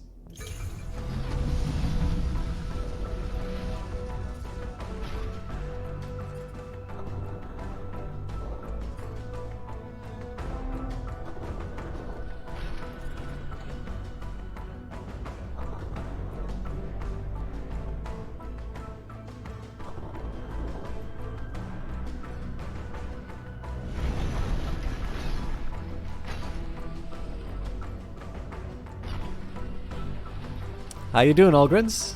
Thank you, as always, for the retweets and the engagement. It's very important that I be able to quantify my fandom for my aspiring influencer empire. Okay, I got lucky there was a tree in the way there, so dodged the first of the bad things. I gotta remember that in future for the attacks. Is this right? Oh yeah, no, this is the one with the railgun, so...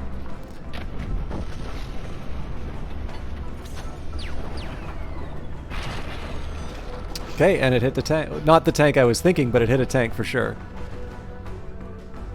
Looks like I am getting hit by the... Ah, because I'm higher than I thought I was gonna be. Okay. That's a thing of beauty right there. And then the moment we've been waiting for.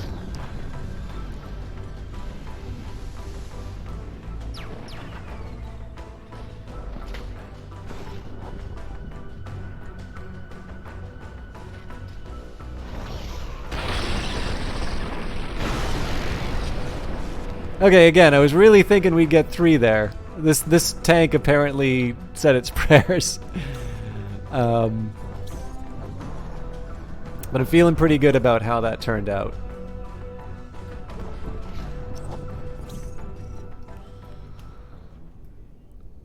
All right, so as always, the question is, what do we do about what what just happened? We finished, the turn is done. We've made our choices. How do we respond to the events? So this unit with the machine gun is going to turn on the wind when they get a chance. Now the good news is that I have a bit of time to prepare. The bad news is I'm pretty much going to use all that time to cool down.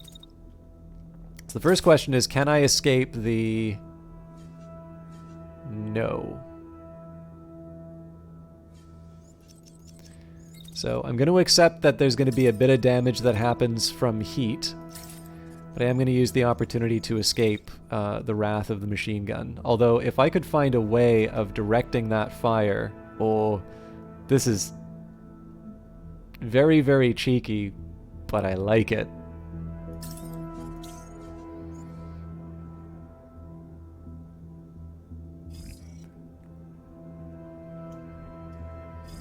Okay, so the important thing is that I can't let my people...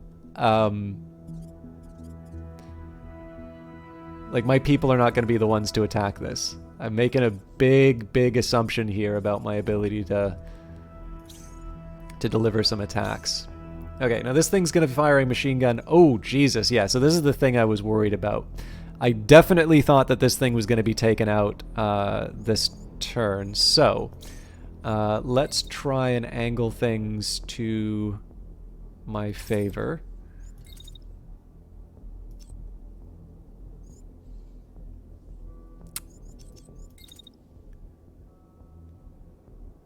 Thing is, if I rely too much on this trick, the unit is going to get taken out.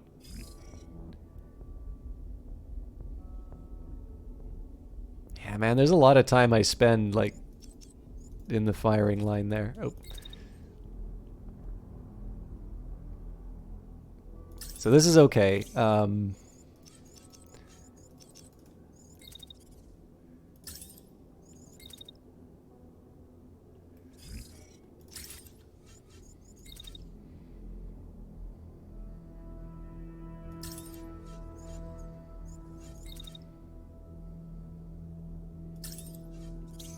This could be very, very dangerous for the wind, but now I'm going to try something here with my railgun. Okay, there's a little bit of a worry, but nothing too bad. So with this railgun, I'm actually going to just try and shoot. I'm just going to try and shoot the enemy through the hill. Now, I don't think this should work, but I want to try it nonetheless. Okay, now the next thing I gotta worry about are any attacks. Like, basically there's some missiles coming after me here. I want to be able to fire my own missiles, but I'd prefer to avoid taking damage from the enemy ones. So I think we'll just wander around for a little while. Look pretty.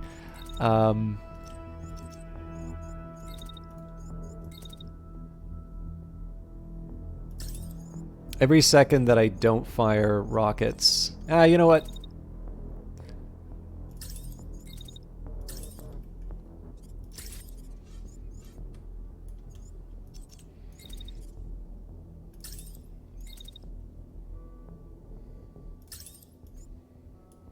So now that I sort of know that's what's at stake,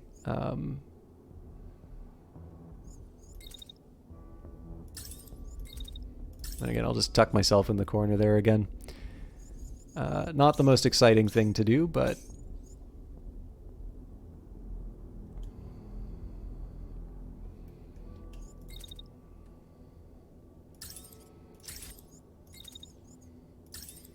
So I'm prioritizing...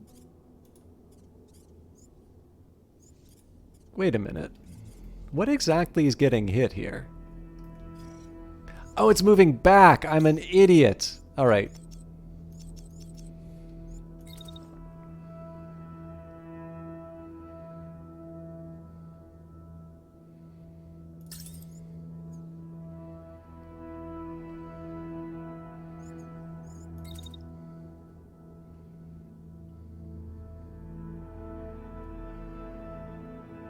Yeah, so basically as soon as I get in position there, the attack's finished. So, that's fine. I'm just going to make a slight adjustment to the plan. I'm actually going to start attacking the tank. Because obviously those machine guns are no joke. Alright. This is definitely one we watch in slow motion to see whether or not... you know what they say about assumptions? They make you take a machine gun to the teeth. Having to engage with you to help you quantificate the quality of your eyeball filling material. So yeah, let's see how this all turns out. Nice. Nice concussive damage there.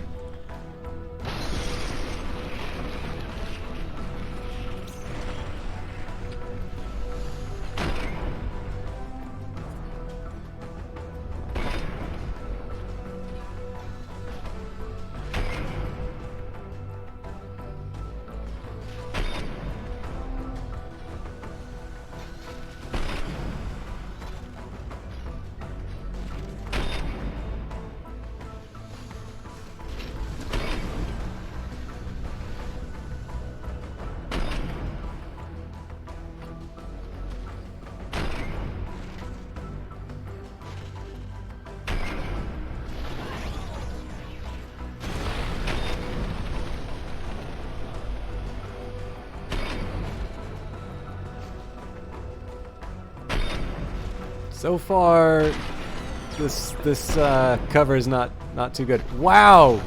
So we can go through the hill. That's really cool. Okay, now we're starting to hit the back of the unit here. That's a pretty expensive escape, though. Yeah, we are totally going to concuss this guy right around the time that we need to use them as a shield.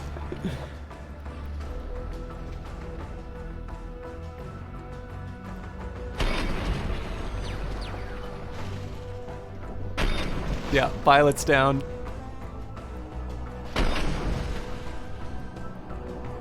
All that damage straight to the back.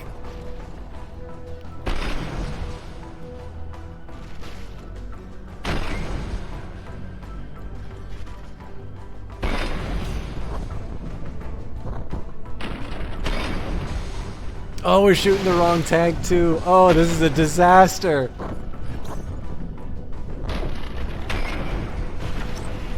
Well, at least this thing's crashing. So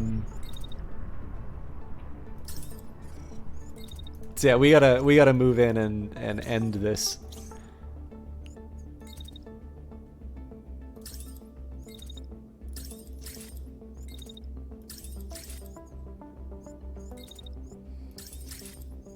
So just shotguns for days on this one. And this is just the pure standoff too. Like there's no protection for this guy afterwards. I'm not gonna stand and take it. Like once I'm done my shots, I am gonna sneak around the hill. But obviously we're kind of counting on delivering a little bit more. Okay, the wind has been through a lot. So we're gonna move the Ranger out. Now the tank should still be lined up in an interesting way. So if I attack this unit here, I need to slightly angle it a little bit better, but I think I'm just gonna move the wind like just right on out of there. Okay, I'm actually gonna take a slightly different approach. Okay, so here's what we're gonna do. We're gonna, first of all, I want to get out of the danger zone. So now we're gonna dash, and there's a specific reason why I'm setting it up this way. It's so that if I hide behind this hill, so the one drawback is that I've really taken the wind out of the fight. The catch is that if I hide them behind here, then this means I can't optimally place the Ranger. And we've seen how good the Railgun can be. So what I want to do is I want to make sure that I can line up my shots in such a way that I can try and get more of these 2-for-1 attacks on the tanks, right? So ideally this is going to be going straight through. I'm actually going to do multiple shots. I'm going to do 2 of those shots in a row just to try and maximize the output. Now, next up, got my my rocket launcher. So they're working with a railgun themselves. So I do kind of need to, oof.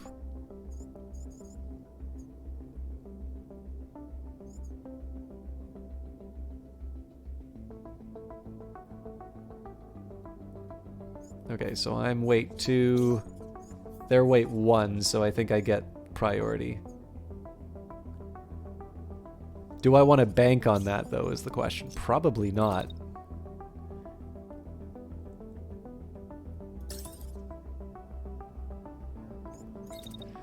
So, slight adjustment.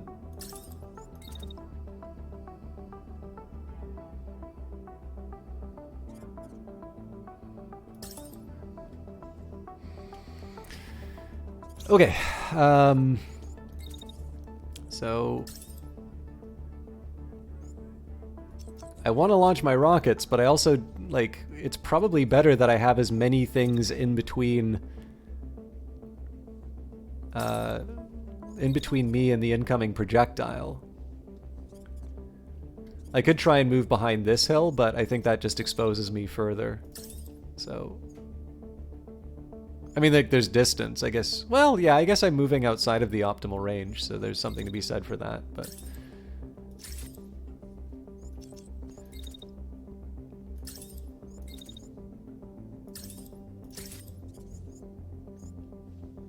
Okay.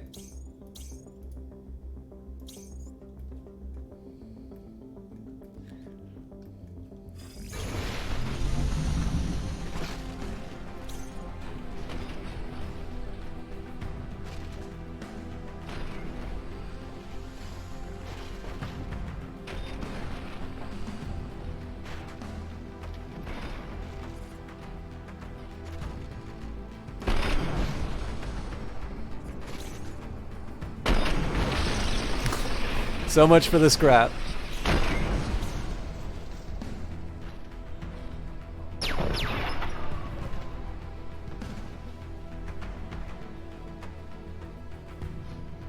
That didn't seem to damage my unit.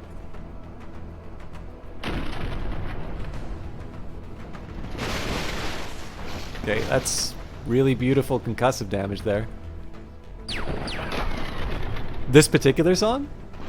I didn't think of it that way, but... You just reminded me. I owe somebody an email. I completely forgot. Well, I didn't completely forget. I was operating on the assumption I'd sent it and didn't. So. Nice. Okay, so I believe now they turn on me.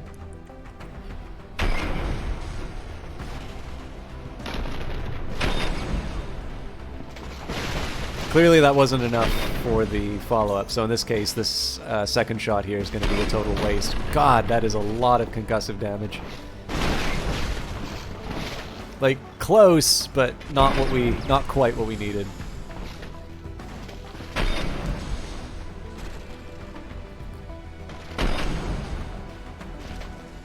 This is going to have some consequences for the later missions. Turning this into a flex tape commercial.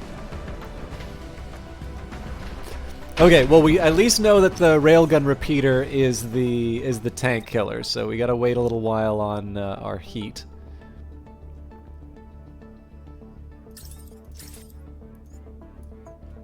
I mean, it's out in the open. I don't have a whole lot of options there, but let's go.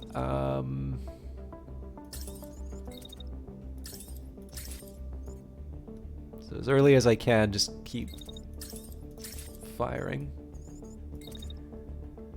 I'm gonna keep focusing on this tank here just because I'm nearby, it's available. I'll maybe try and get a little bit closer to deal with this enemy in case I need to, but shouldn't get too close though. We do have missiles coming towards it. Alright, that keeps me reasonably happy. Looks like a few... Nope, none of them hit the tree. So I guess the question is... Alright, yeah, it doesn't look like I can get away with firing another set before there are consequences, so we're just gonna hide behind some cover. Again, it's a railgun, so it's gonna go through, but the more things it has to pass through, the more I can survive it. And actually, you know, we're just gonna stay there.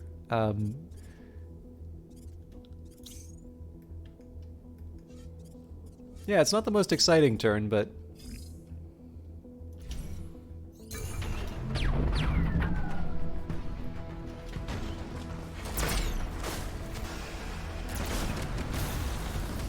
Alright, well, they'll eject now.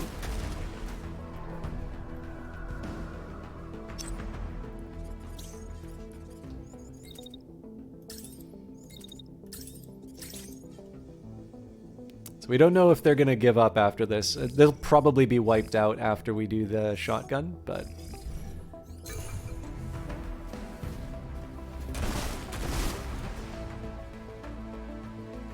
Wow, that is not nearly as much damage as I thought it would be.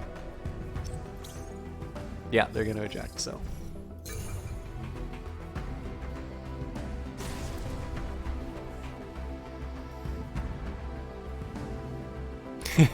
So Railgun finds your attempts at cover amusing and futile. Catch this. Okay, that went okay. My biggest worry actually was the concussive damage that we took because, again, I don't get to switch out pilots for relief, so that is something that's going to accumulate over time. That is going to have some consequences for my ability to take on some of the harder fights. We are also giving up a lot of scrap for... picking up the damage stuff, but I suppose the trade-off is that I do get some... yeah, there's more supplies that I get, so... So we've got a Nox... So basically it looks like arms. I am interested in this thermite repeater, but we'll see whether or not that that's enough to justify the time. Okay. So we definitely want to be a little more careful with how we're spending the time. I need to make sure that all of these are repaired before I move in. But let's think about my next step. So it says here, I'm intrigued when it says that this is an objective. So the city is 422. That's one of the tougher targets I can go after. The outpost is 335, and we don't have any eyes on these others. So let's... I'll tickle the edge of the... yeah, so you got some convoys. I mean, maybe we do just want to rip off the Band-Aid and go for the city after all.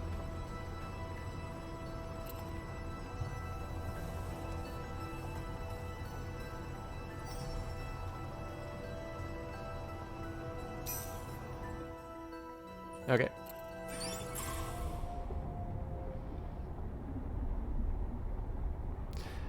One thing I am going to do is I'm going to just take a quick look at my units.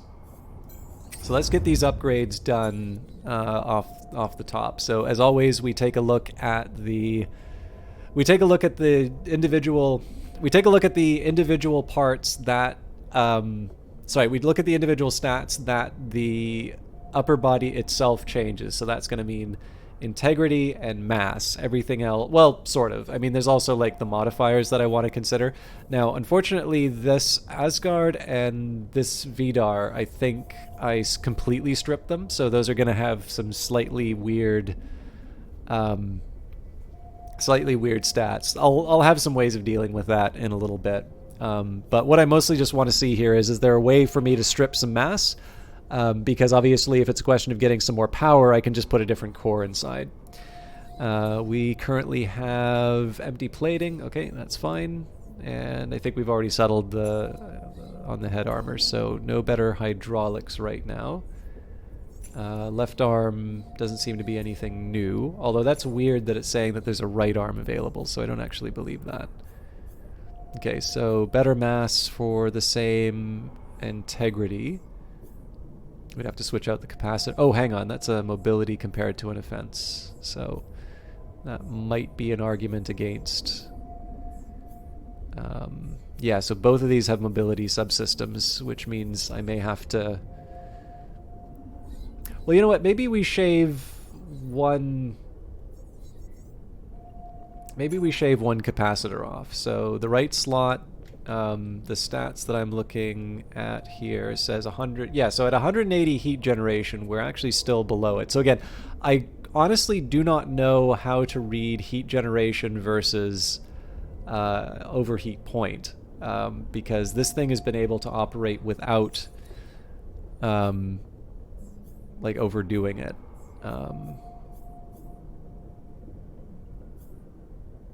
Plated and composite. Something nice about the extra survivability. But I like the extra speed a bit more, so I think we'll stick. And I'll put this on the left arm. Well, hang on. If it's an improvement...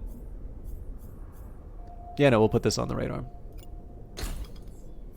So we're up to 18 now. It's an excellent gyro. I don't think I have anything else. But yeah, so we did give up a capacitor. That's 20 that we've given up. And again, the assumption here is that we're not going to overheat. And that may not be a good one, so I may have to switch that back. But for the time being, it's a risk that I'm willing to sort of take on. I think this is a reasonable enough balance for me to try and do the comparison. Now, we'll save the Gustav for later, because part of its role, even though it's a big heavy mech, is to sort of stick back. So let's see if there's some fancy stuff we can put on the Ranger. Again, taking a look at mass and integrity for the different bodies. For the lower body, we haven't actually picked up some legs in a long time, so it's already got an excellent reactor on it. So this was the old Nox arm we had on the... So I'm going to avoid adding this one right now because we may have to put that back on the wind. These Elbrus arms just don't cut it, so... Yeah, so I may want to add this Nox arm later, but not right now. And I think I'm content with keeping the blade. So unless this... Yeah, and this... Railgun repeater isn't as good as the one that I currently have. This is a pretty easy set of upgrades to do. So let's take a look at the firecracker. I'm a little surprised that the shotgun is not more effective, to a point that... I mean, I've tried shotgun. I've basically had a shotgun, and I've always sort of said, I'm surprised this thing isn't doing more since the start of the game. So maybe that's an indicator that I should be considering a different kind of... unit. We're not going to make that change now, but it is something that I want to keep in the back of my mind. Right now, we'll do the inventory on everything just in case.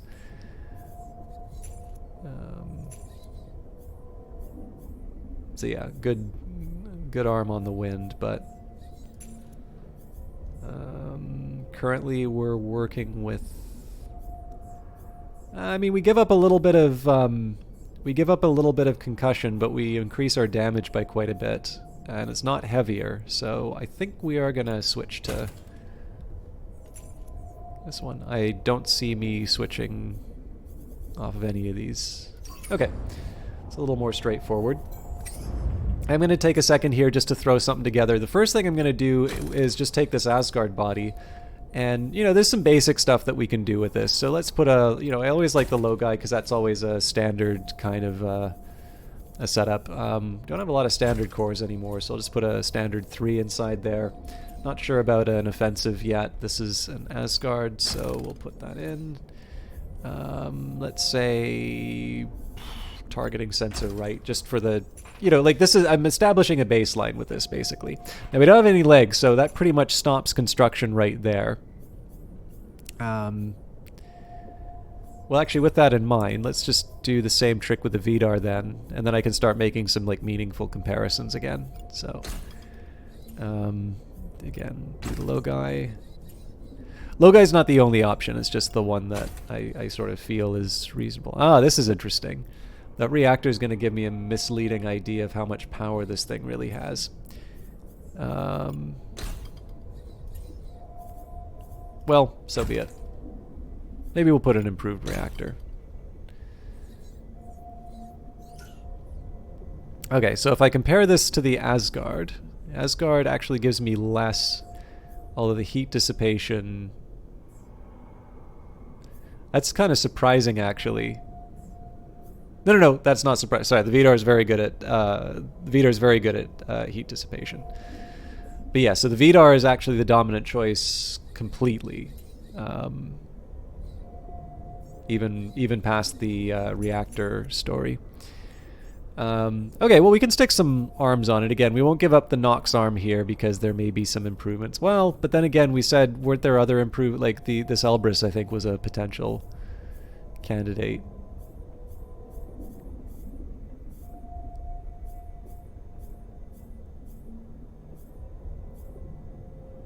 I don't know. Well...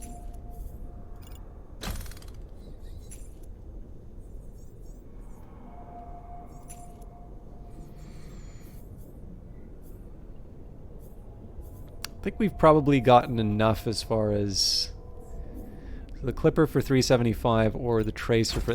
let's... Again, part of this is about experimentation, so... So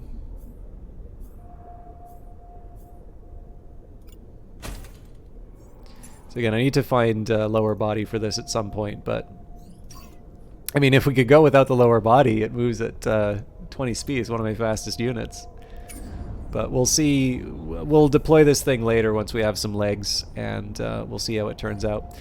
The other reason why I did all of this is so I can go to the workshop, because I'm really at the point now, like we can take a look at the upgrades. There's really not a lot that I want to be throwing into... Actually, that's not entirely true. We're going to be going with the workshop quite a bit. So let's maybe start with advanced assembly. Okay, we pretty much just wiped everything else out there.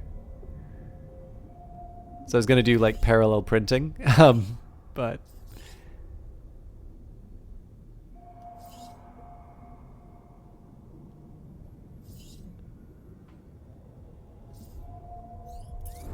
But yeah, what I wanted to do here was start thinking about some other items to build. So like, for instance, we've been talking about how I'd like to have an assault rifle. So being able to build a rare assault rifle would be kind of cool. Oh, we need experimental assembly for that. So yeah, I mean, this is an interesting question. Do I want to hold out for experimental assembly so I can go for elite parts on everything? Or do I... you know, do I say that rares are enough and I'm willing to give up some of the supplies? The catch here is that if I do... So, like, here's my logic. It had more arms. Yeah, I mean, why not, right? not enough... Well, actually, I was guessing it was the other way around that I was thinking about. But, like, if you think of mech games, there's not enough four-legged mechs. Why wouldn't you have four-legged mechs? Totally viable design.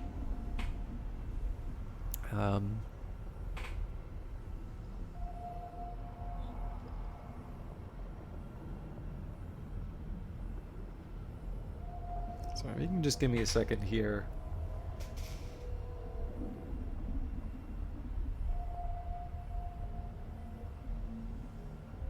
I don't like being distracted during stream, but I'm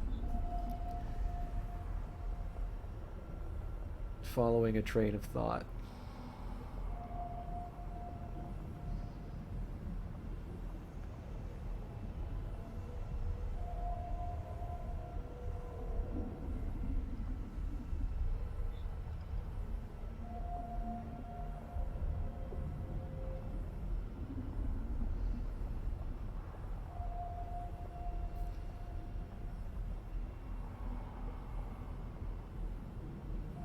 This is related to charges I didn't recognize, but this one was suddenly like, oh yeah, no, I remember that one, that's fine.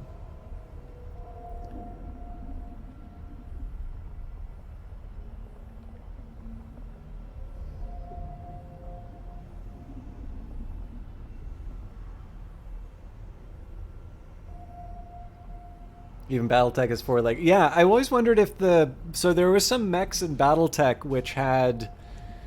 like, I think because of some concerns about intellectual property rights, they stopped including them. So I think one of them was actually a mech that, like, turned into a jet, and a couple of others. But then I think those wound up in, like, the Harebrained Schemes one. And I always wondered if the reason why the four-legged ones... I think I actually have a source book that has one of the four-legged ones. But it almost feels like after a certain point they like, I don't know, it was like, yeah, we're just not doing those anymore. And I mean, fair enough, right? Like, obviously the two, like the walking, you know, war machine is definitely a very memorable, is it? I don't think that's the Phoenix. The Phoenix doesn't have wings. Are you... I'm pretty sure we have the same mech in mind, but the Phoenix... Like, the Phoenix is a very fancy-looking mech for sure, but it doesn't have... I think I could probably bring up a photo of it, actually. Unless there's like more than one.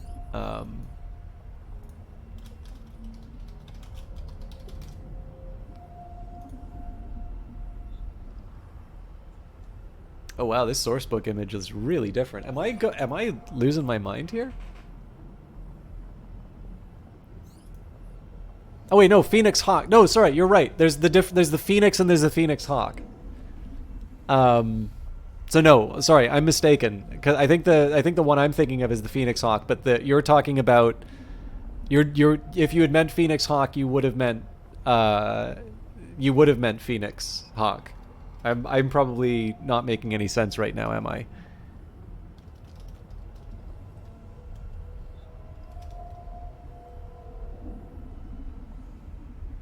Oh no, you are referring to it.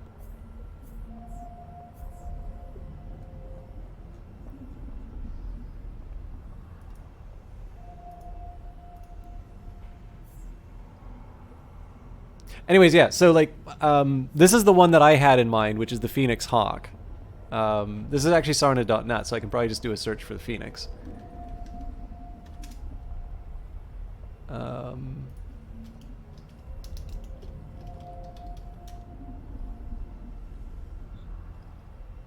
Age of War era battle mech. So that would be. So is this the one you're referring to?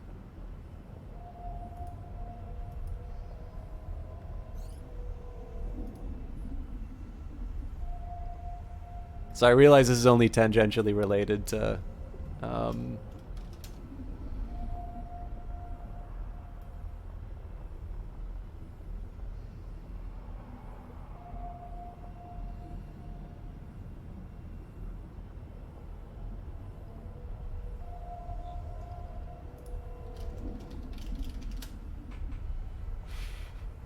I'm not quite sure how to search. All right, I'll look this up later. But the weird thing is, we both are totally thinking of the same mech, and I genuinely do not remember what its name is, and I feel like a clown. Yeah, well, I mean, I don't know about the tabletop game, but it's specifically it's a mech that gets a bonus to its jump range. It can actually be really powerful for that, but it doesn't have wings. So in addition to being like a really stylish and a really really effective mech, it's one that I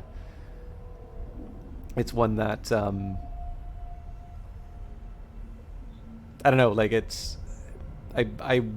I'm trying to think of the right way to put it. Like,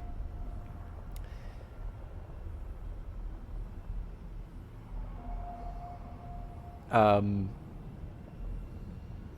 could definitely see why there would be the association with sort of flying attacks. But yeah, it's slightly different. Anyways, it's not worth going into. But yeah, when it comes to the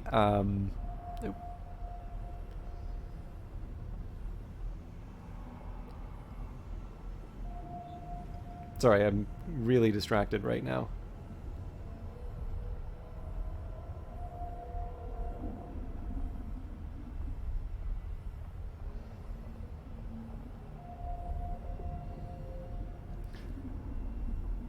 Okay. But yeah, anyways, I will actually, okay, this is bugging me now, so I'll find it.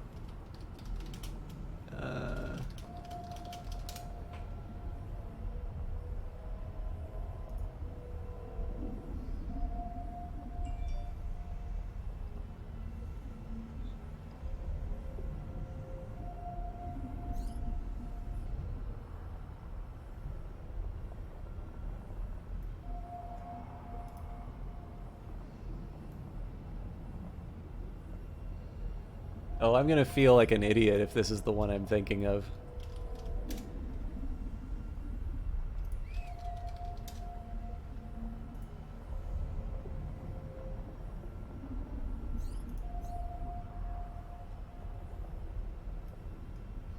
No. Or well, here's the Cougar. Admittedly a variant, the Cougar XR.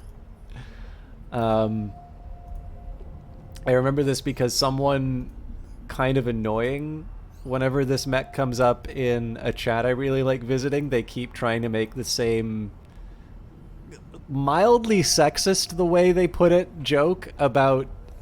Okay, everybody I think knows... yeah, so Irrepressible told... See, Irrepressible told the joke in a reasonably amusing way, right? But there's actually a kind of sexist way of putting it where this guy always does. No, but that's... Like, this is the thing, Irrepressible. Like, that's totally fine. Like, it kind of made me chuckle. And I was going to say, like, everyone knows the other meaning for cougar. But, like... The funny thing is like, this guy obviously does not have any other joke to make, and so every time the cougar comes up in this chat that I really like, they say it in a way that's like specifically about like how this woman is like past her prime, like, you know, like there's an expiry date, and you know, there's just, I don't know, just he for some reason finds the way to tell it in the most off-putting way possible. Oh, is this it? It looks like it. Land air mech. Oh, does it not have photos? Hybrid military unit capable of transforming between a battle mech and an aerospace. That's definitely the one I'm thinking of. Oh, here we go. The Stinger, the Wasp. Wait, the Phoenix Hawk is in it. What? Banana. Okay, so we were actually so we were both right that there is in fact a Phoenix Hawk LAM, as well as, sorry, I should be putting it up here. That's crazy. Okay, wow. I had no idea that this was a Phoenix Hawk variant. I'm sorry guys, this has turned into a BattleTech stream all of a sudden. By the way, like, more combined arms in Phantom Brigade would be amazing, and they would need like another 5 years to make the game. Like, could you imagine this game with like air support? But the thing is, it's not an insurgency anymore, right? Like, you're not like, it's a more standard war game. So like it's one of these things where you're like, oh yeah, could you imagine how awesome it would be? And like everybody who's like making, you know, everyone who's making the game is like, no, please, no. We're making the game we want to make. Yeah, well, oh god, there's so much that could be said about that particular topic too. But yeah, no, it's like, please do not. I think the Wasp is actually the one that I had in mind when I was talking about this. I definitely remember this image. Actually, come to think of it, I remember the Stinger. I just really like these, like this is an incredibly confident looking stance.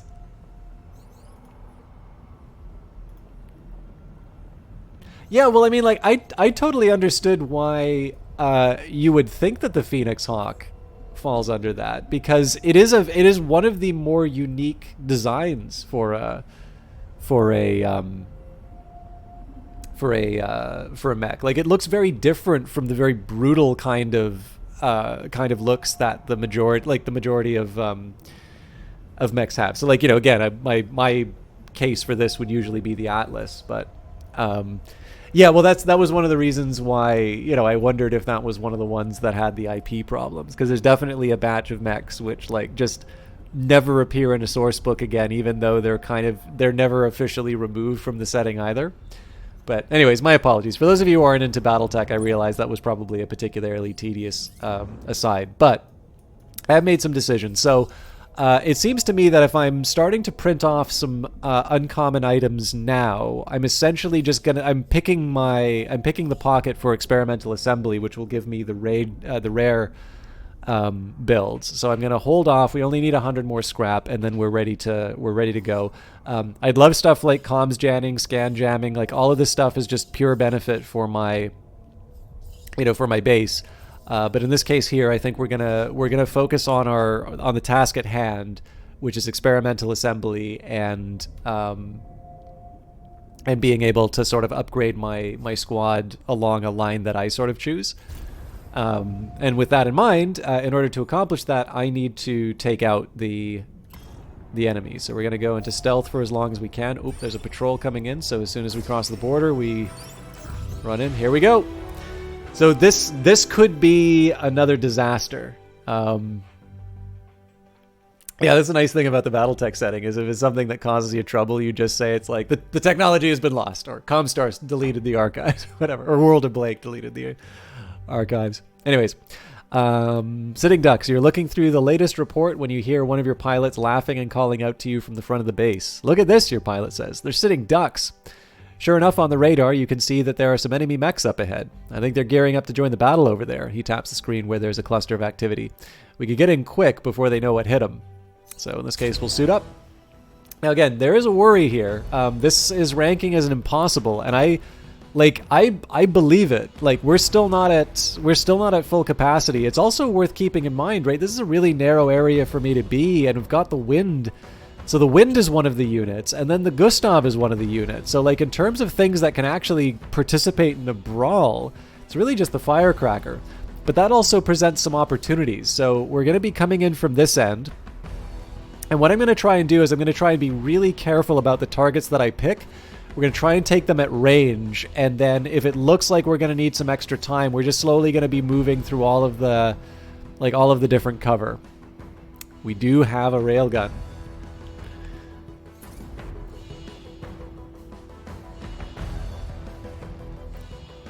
Heroes, all of them. So depending on what they're packing, this could be pretty straightforward, or this could be an incredibly tough mission for us. Railway. Yes, we named the yeah. No, I know exactly. I know exactly what you're referring to, and that was the reason why I named it the Gustav, is because it's big, it's heavy, and it was the heavy hitting weapon. Now, careful, do not damage these civilian locations. So we need to protect some structures. Let's see. Okay, so this apartment block, and there's another.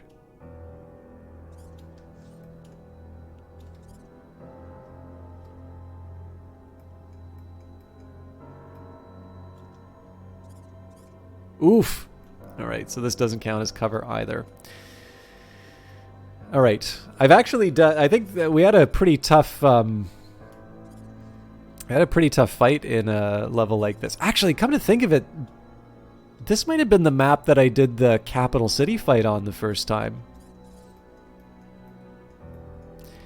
So anyways, this is the worst possible place the Gustav could be, because I do not want to fire rockets into this building. So we are going to... I'm going to start by dashing. So I really only get one rocket launch. Let's pick the most deserving. Okay, there's an assault rifle, autocannon, cannon, heavy launcher, shotgun. All right, so some pretty mean-looking folks. So I can probably... I might be able to get away with two. We'll see. Not if I want to stay cool.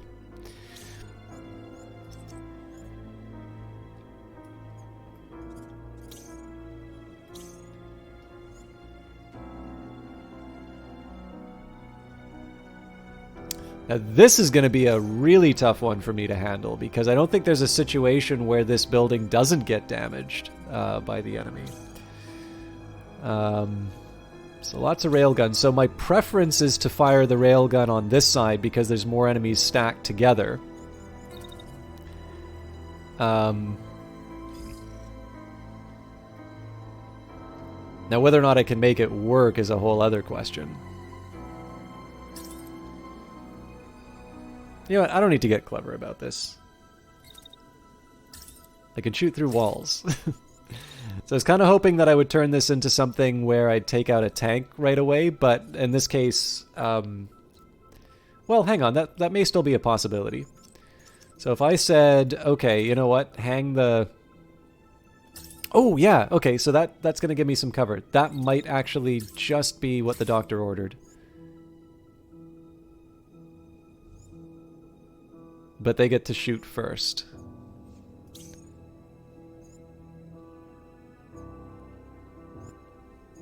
Well, there's still a way of me making this work, actually. Okay, so I make my move. So they start their attack here. then I'm going to do a dash. And the point of this dash is just so that I can be a tough target to hit.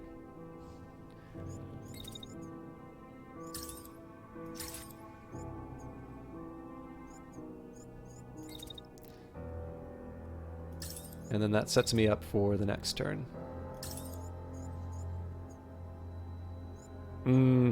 They still try and hit me through that building, sadly. All right, I think that's all. Honestly, I think that's the best I can hope for here. But I can follow up with some shotgun blasts. Now, I am exposing myself. Okay, let's try and be a little smart about this.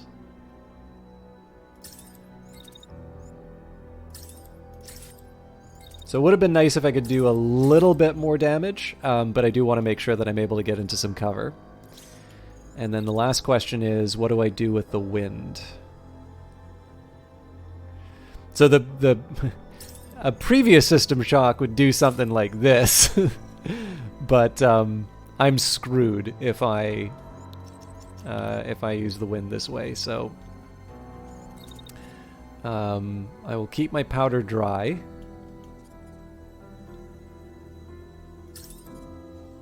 That definitely does not mean that I'm not going to set this up. Actually, hang on.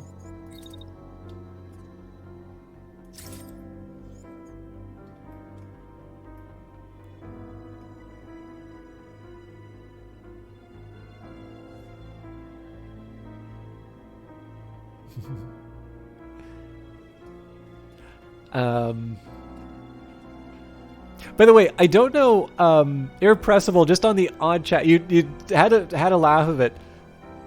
Please don't think... for some reason I'm feeling a little bad about, like, ripping into that guy for making a joke similar to the one that you did. It's not actually the joke that bothers me. It's the specific telling that he gives. And I don't think you're feeling bad about that, but I'm feeling slightly bad about when you might have come in saying that. So, yeah, okay, cool. But yeah, I didn't really feel that there was a need, but I always sort of feel if there's that, like, marginal case that it's probably good to just just make sure there's no ruffled feathers. I don't mind winding people up, but I like winding people up in a useful way. Yeah, well, I mean, everybody thinks it when they see that name, right? Like, it's silly for me to pretend that people don't think what they think. But yeah, there's just I think it's because he focuses so much. Okay, so I think it's because he focuses so much on this idea of, like, a desperate spinster or something like that. I mean, again, like, I can specifically say who it is and why there, I think, is a little context, but there's no point, right?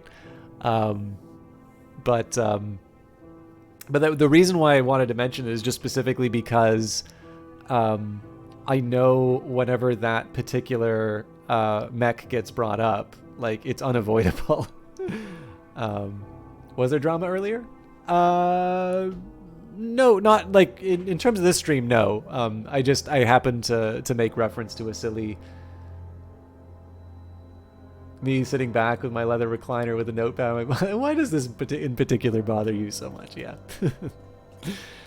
It is because I go out in evenings seeking out young men to... All right.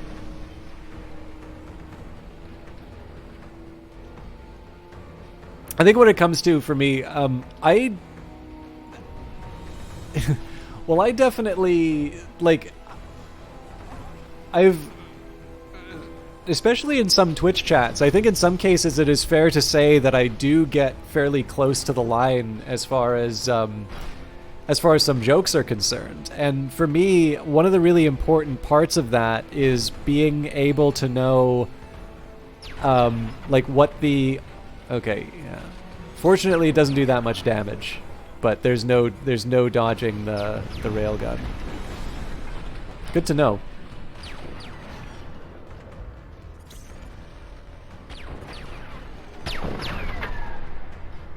Wow, but that wasn't enough to take it out either.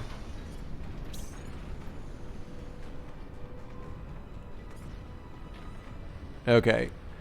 This is going to be a tough fight. I kind of thought we were gonna get like a finisher on this thing, and I might have moved the wind elsewhere, but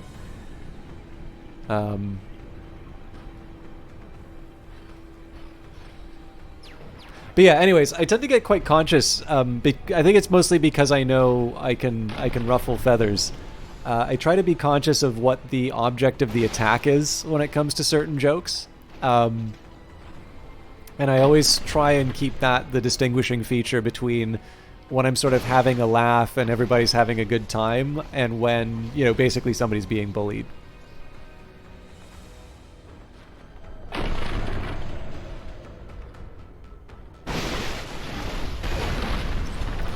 Yeah, for me, I've always kind of felt that, like, there's, I think, common sense sometimes needs to come into play on this sort of stuff. Like, you know, I've had a couple of times where somebody, like, said a pretty bad one, and, like, they had prefaced it with, like, you're going to be really offended by this, and then they were sort of, like, kind of put out by the fact that people were not okay with the joke that they'd made. And I'm kind of like, well, you know, if you preface the thing with you're going to be really offended by this, like, it's kind of hard to play innocent on that, right? Like, you've sort of already said where you are on this. And, you know, again, like, people can maybe misunderstand where everybody's coming from in that. But, like, those ones I'm kind of like, well, you know, this maybe wasn't a good thing to do.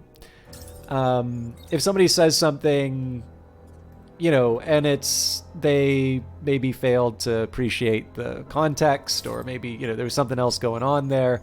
I don't know. I don't think it's quite my thing to try and put someone on blast. Like, I really do not like the performative, you know, I'm going to cast you out sort of, there is, some, okay, so I need to really mind my heat. That sort of stuff I really feel is a little bit more about showing the, you know, the broadcaster's credentials.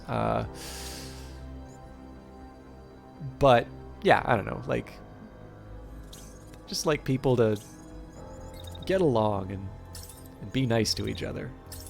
That's all.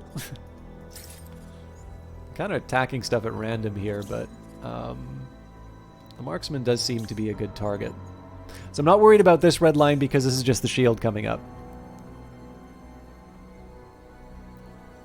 Yeah, like that's the big thing. You haven't scammed viewers out of 300k to pay for my gambling debts yet, so I think I'm in the clear. Yeah. Well, I mean, it's like number one, you gotta be in line with the rules of the platform, right? Even if I disagree with a rule on the platform, like, this is Twitch's site, they get to set the rules. We have very little feedback in terms of what we can do. The complaints process is actually specifically set up that if you dispute a ban of some kind, you have the risk of actually extending your ban, and that's the way they keep their service reps like in manageable numbers. But I think that's not a very good way of working with it, right? Like, you don't really learn about where the rules are not being well enforced under a system like that. What you're doing is you're just enforcing this feeling of compliance. So obviously I can't control anything that happens on Twitch, but I don't know. I think there's a difference between someone who, like, you know, is a regular. They kind of come in, they're normally well behaved, and then they say something that seems like uncharacteristic, or, you know, like really hostile, or like I said, you know, those kinds of jokes where it's, you know, laughing at as opposed to laughing with. And don't get me wrong, like, there are some people who absolutely need to be made fun of. Like, that is shame is a very useful mechanism in some cases. But yeah, I don't know, like, you know, in cases like that, it's a little bit like if your best friend, you know, says something that's beyond the pale. Like, you sometimes want to make sure that everything's okay, and that maybe there isn't something else going on, or a misunderstanding. And I always sort of feel like that's a really good place to be. I'm so sorry I drug clearly this hasn't happened here, at least tonight.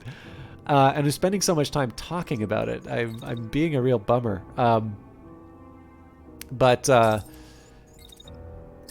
yeah, I don't know. Like, I just, I guess maybe for the same reason that I would kind of hope for me that people would, exercise a little bit of charity and try and set me straight if I'd been in error.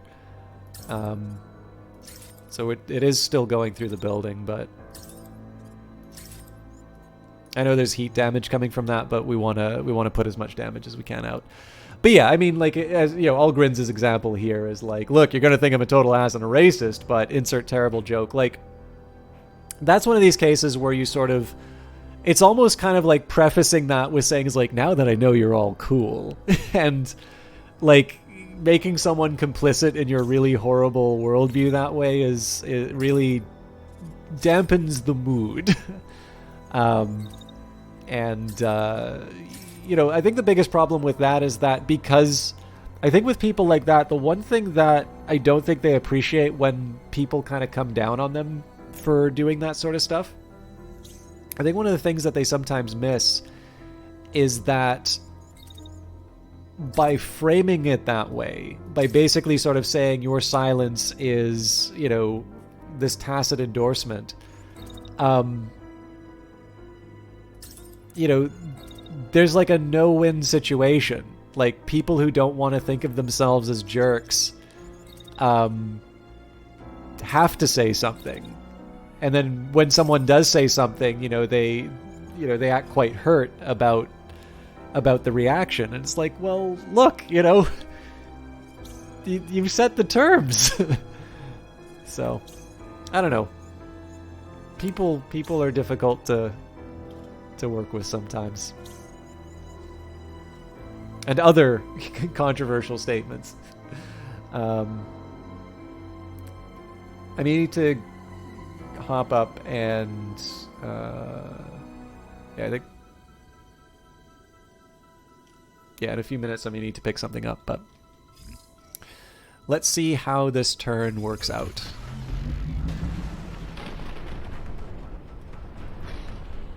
So again, the wind's doing work. I would have loved to try and get a railgun shot through here, but it's a little crowded of our people, and there is the danger. Well, I mean, even then, like, the idea that we can, we can get all these missiles coming in and do some area of effect damage is still pretty effective too. I am a little worried about using the sword on this unit, because it's possible it's going to go crashing into the civilian building.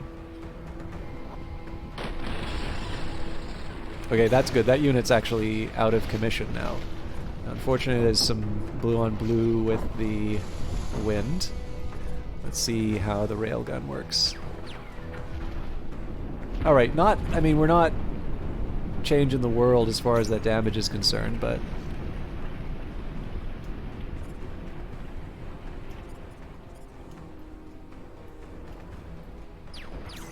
yeah, we really should not be putting any more damage on this thing.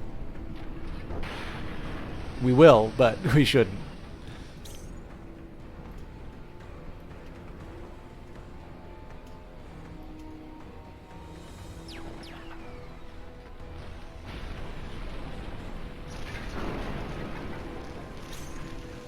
Oh, they're ejecting. Crap.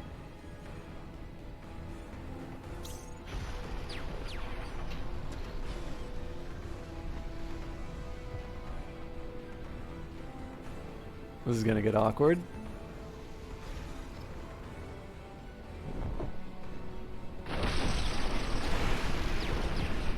Okay, so this whole side just got, like, this is done. Like, this guy's, oh well, this pilot's deceased. Oh, they're all deceased. Okay, yeah, so there's not gonna be any scrap from that. We had a chance for some scrap, but I got a little overzealous. But the strategy more or less worked. We do have some cleanup to do on this end, and we still don't know what's happening with the tank. Oh, nope. There's some cleanup to do. Okay. So again, I don't want to use the objective as a I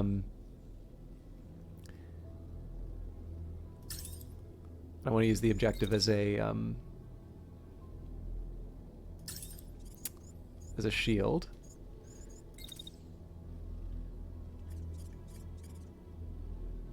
But everybody else's houses are totally fine to wipe out. Okay, so we're gonna creep up behind this guy and let him know how we feel about him with shotguns.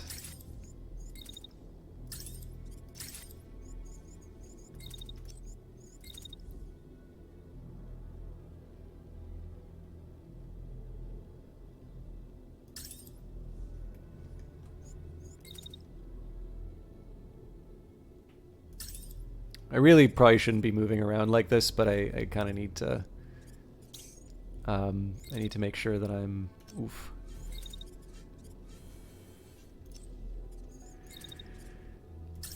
It's going to be a tight window, but. Alright, that's manageable. The only thing I don't like about this is I don't get to shoot.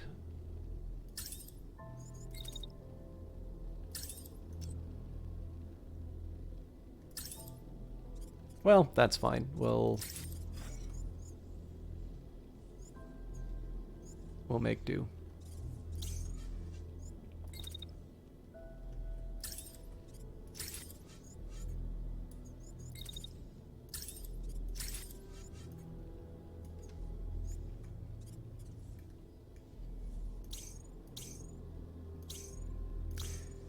But yeah, this turned out really well for us. The tanks are not in an ideal position for being able to reply to us. Looks like we've avoided any damage to the objectives, which is pretty cool.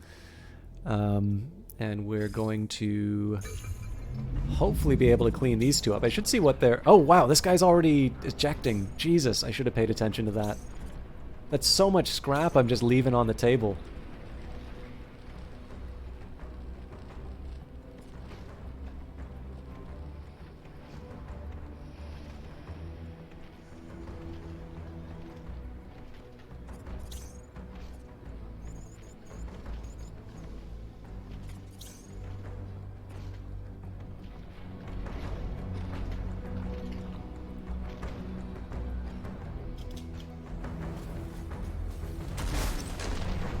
Well, at least the pilot ejected, but I suspect there's going to be some losses. Yeah, so the lower body, the thing we might have wanted for scrap.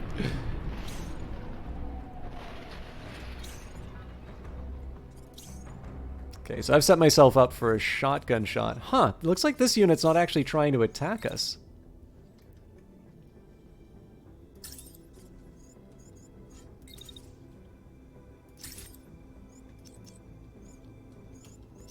Okay, so I'm gonna set up here. Next best, I think...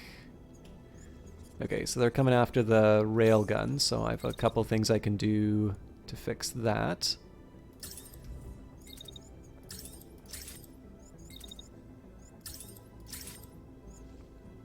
So it's the same story here, right? We're just gonna blast away with a shotgun.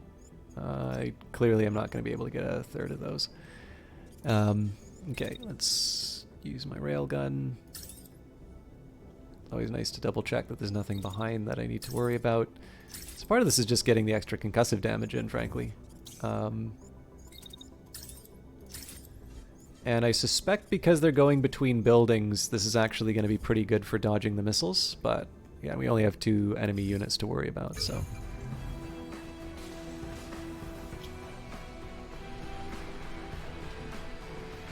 Yeah, that's exactly why they moved there.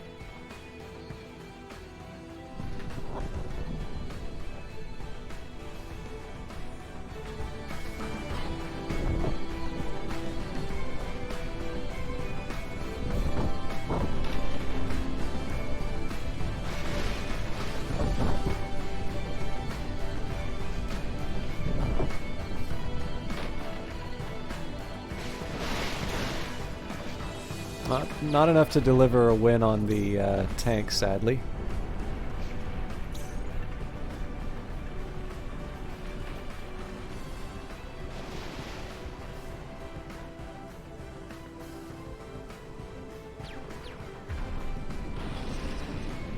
Great!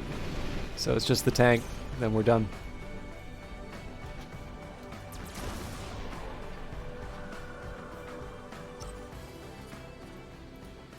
Okay, they still want to go for it, so we will oblige.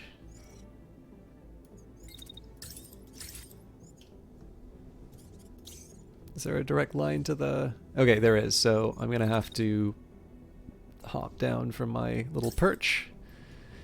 Any of the repair juice that we can recover would be good. Yeah, I think we'll just leave it at that.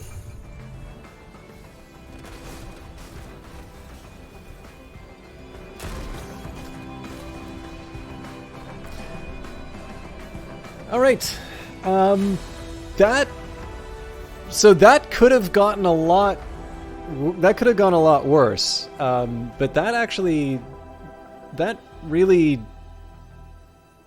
like, I think what makes me feel good about that one is that there was a strategy that we had in mind and we employed it, and it actually wound up working far better than I expected. If anything, I wound up. My biggest losses came from the fact that I was overzealous and wound up, you know, I wound up attacking a couple of units that were already ejecting. So something for me to maybe keep in mind. Like, the reason I did that was just I didn't think that they'd be giving up so quickly. So, you know, just a good reminder for me to maybe double check that sort of stuff. But again, we were expecting this to be a really... is this the... Yeah, this is the... one of my favorite bits. Yeah,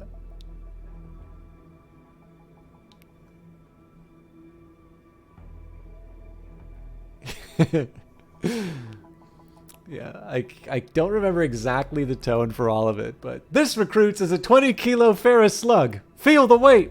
Every 5 seconds, the main gun of an Everest-class dreadnought accelerates 1 to 1.3% of light speed. The impacts with a force of a 38 kiloton bomb. This is 3 times the yield of the City Buster dropped on Hiroshima back on Earth. That means Sir Isaac Newton is the deadliest son of a bitch in space. Once you fire this hunk of metal, it keeps going till it hits something. This can be a ship, or the planet behind that ship. It might go off into deep space and hit somebody else at 10,000 years. If you pull the trigger on this, you are ruining someone's day.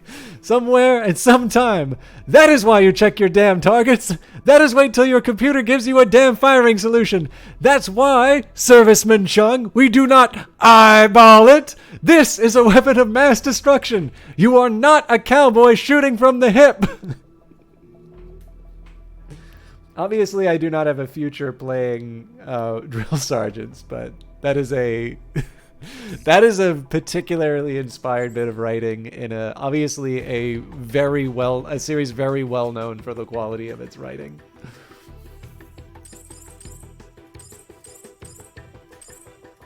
Oh no, I'm gonna have to make choices. All right. So we'll scrap the handgun for sure.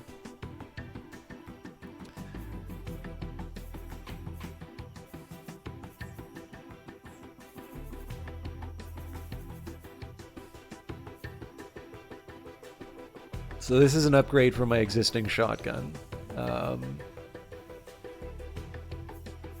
Yeah, man, I want all this stuff.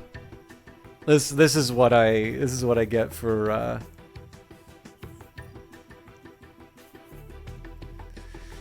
Oh man, look at that heavy launcher. That's an upgrade too. Oh, this is all stuff I want.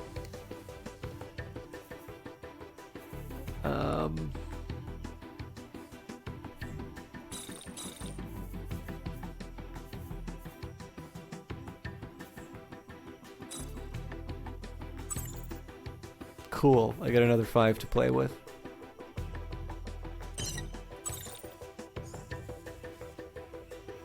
Maybe we just go for the regular scrap. Or the supplies.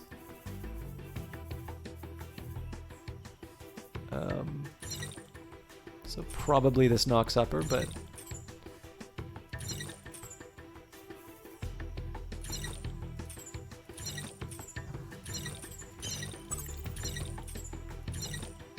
Yeah, I can work with this.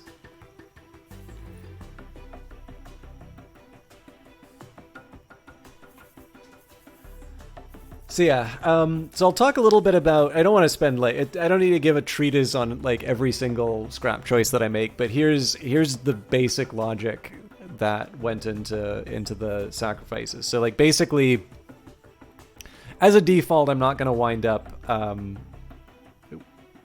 As a default, I'm not going to mess with. I'm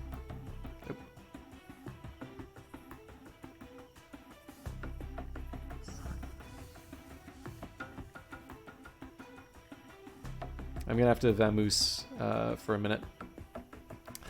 But yeah, so actually tell you what, sorry to do this. I will be back in 3 minutes, I think. Yeah, sorry about this. You know what? At this hour, I should probably just, like, we're getting close to the 3 hour mark. Okay, you know what? Tell you what. I think I should just properly end the stream because I don't think we're going to be able to do much after this. And it's just, I can make all of my mech decisions after the fact. So, basically, so what did I give up? Well, I mean, I guess the other thing I could do here to angle it, so this gives me 85, so 80. Okay, so the spark was actually the right one for me to scrap. So basically, this is a sidearm, right? The handgun is obviously a sidearm. And so, well, then again, I've got this spark here. So 339 compared to 313. Yeah, so this is the stronger of the two sidearms. But again, the sidearms are not the most important thing for me to be working with.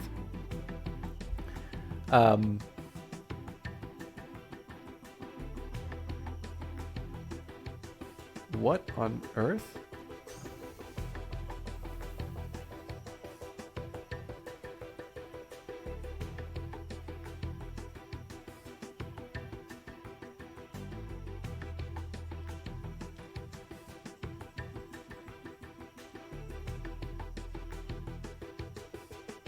Okay.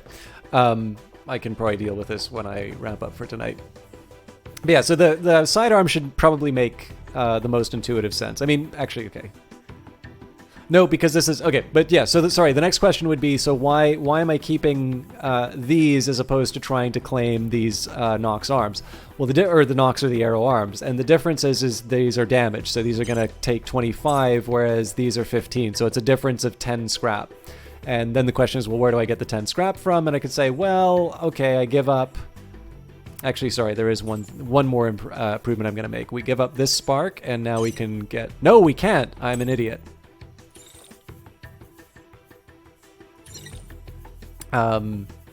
Yeah, sorry, I was off by 10. But yeah, so that's the reason why. Like, basically, I want to try and claim as many parts as I can. So it's like, okay, well, I have to give up 2 parts. So we already knew that this is an attractive heavy launcher because of the amount of damage that it does, both concussive and direct damage.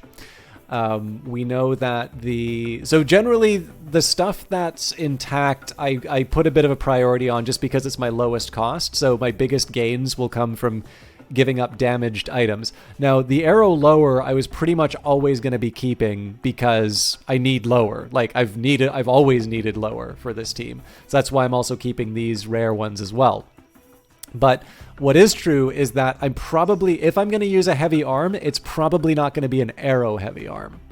And similar logic for the Nox. Like, are there mechs that I'm going to have that I put heavy arms on? Absolutely there will be. Is making my mech slower the most important thing that I can be doing right now? No, right? Like, clearly I'm going to get more mileage out of a medium or a light part moving forward. And that's basically why I wound up, that's kind of why I wound up giving these up. It would be nice to scrap them for the uncommon components and all of that, but this sort of maximizes the number of uncommon and rare components that I get to take with me. And these are things that represent fairly obvious upgrades for the squad. So, sorry to be so scattered at the end here, but I'm trying to figure out what to do. So let's go back to standard and let's get outside of the detection range so we can heal up. Very friendly fire. One of the luxuries of Liberation is the return of festivities. As your team rests near a settlement they helped free, you notice a lot of activity starting up. In the town square, there are stalls selling fluffy potato pancakes slathered with lingonberry jam and streaming... Oh, this is interesting. So this is the Fire Festival one. Lingonberry jam and steaming bowls of curry filled with dumplings. Others sell caramelized nuts and other sweet treats. And others still have handmade crafts. It's our festival of fire, a civilian declares when our pilot asks, We wouldn't have it during the occupation, so now we're free to put it on. You can stay if you like, her partner says to you. We'll light a bonfire as soon as, and there are some great fire dancers performing later. So 7 hours, your pilots are eyeing those potato pancakes with interest. Help light the bonfire, celebrate the fire festival from the front lines. Or donate, you can't stay, but contribute to the raffle. So we are going to stay for, we're going to celebrate from the front lines. I'd love to spend the 7 hours, but we don't want to give up the supplies, and I think I should be able to get by with 30 recovery on my pilots. Your pilots are in high spirits after a successful battle, and it cuts through the post-fight fatigue. Warm from their suits, they hang around outside the base, talking to civilians and enjoying some fresh air and festivities. Relieved that their homes are safe, the civilians are very happy with you. Token of appreciation. Thank you for your help, Brigade, says a woman from the settlement. She brings out a cart full of scrap from her house. Sitting atop a stack of donated armor plating and military provisions is a container, its casing worn and aged. We've been scavenging around abandoned housings and invader facilities, she explains. Honestly, I don't know what half this stuff even is, but you can help yourself to whatever you want. It's the least that we can do for you. Thanks again, Brigade, and good hunting. She leaves, and you peer at the old container with consideration. So in this case, we're going to open it. We already have a closed box. So, you've got mail. You give your scout the go-ahead to open the odd container. Inside is a large bundle of envelopes. The paper in surprisingly good condition. They are covered in postage stamps, marked for addresses all over the country. I guess someone's missing their mail, murmurs the scout. But other than that, I don't think there's anything special about these. We can just leave them, I think.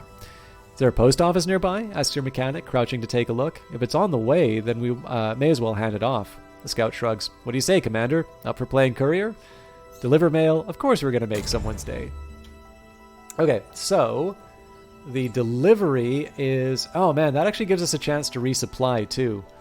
I don't know if there's a timer on that. I am going to do the mission. I'm maybe not going to do it right now. So let's wait out the time. Ooh. Okay, they're running.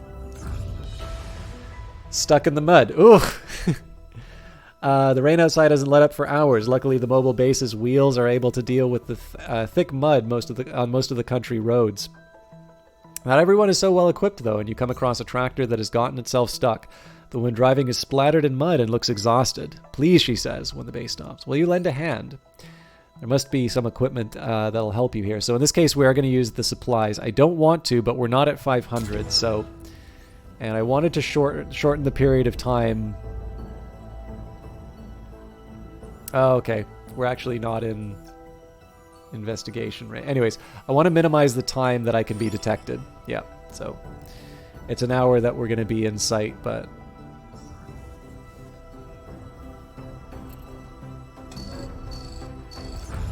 Broken free. After throwing enough supplies at the problem, you and your pilots manage to pull the tractor out. Both she and the pilots are more than ready to be on their way. She thanks you profusely for helping. So let's get out of here. So the good news is we can attack wherever we want next. So we can deliver the mail if we want. We've got the farm, the reinforced convoy, the base. There's a few options we have, actually.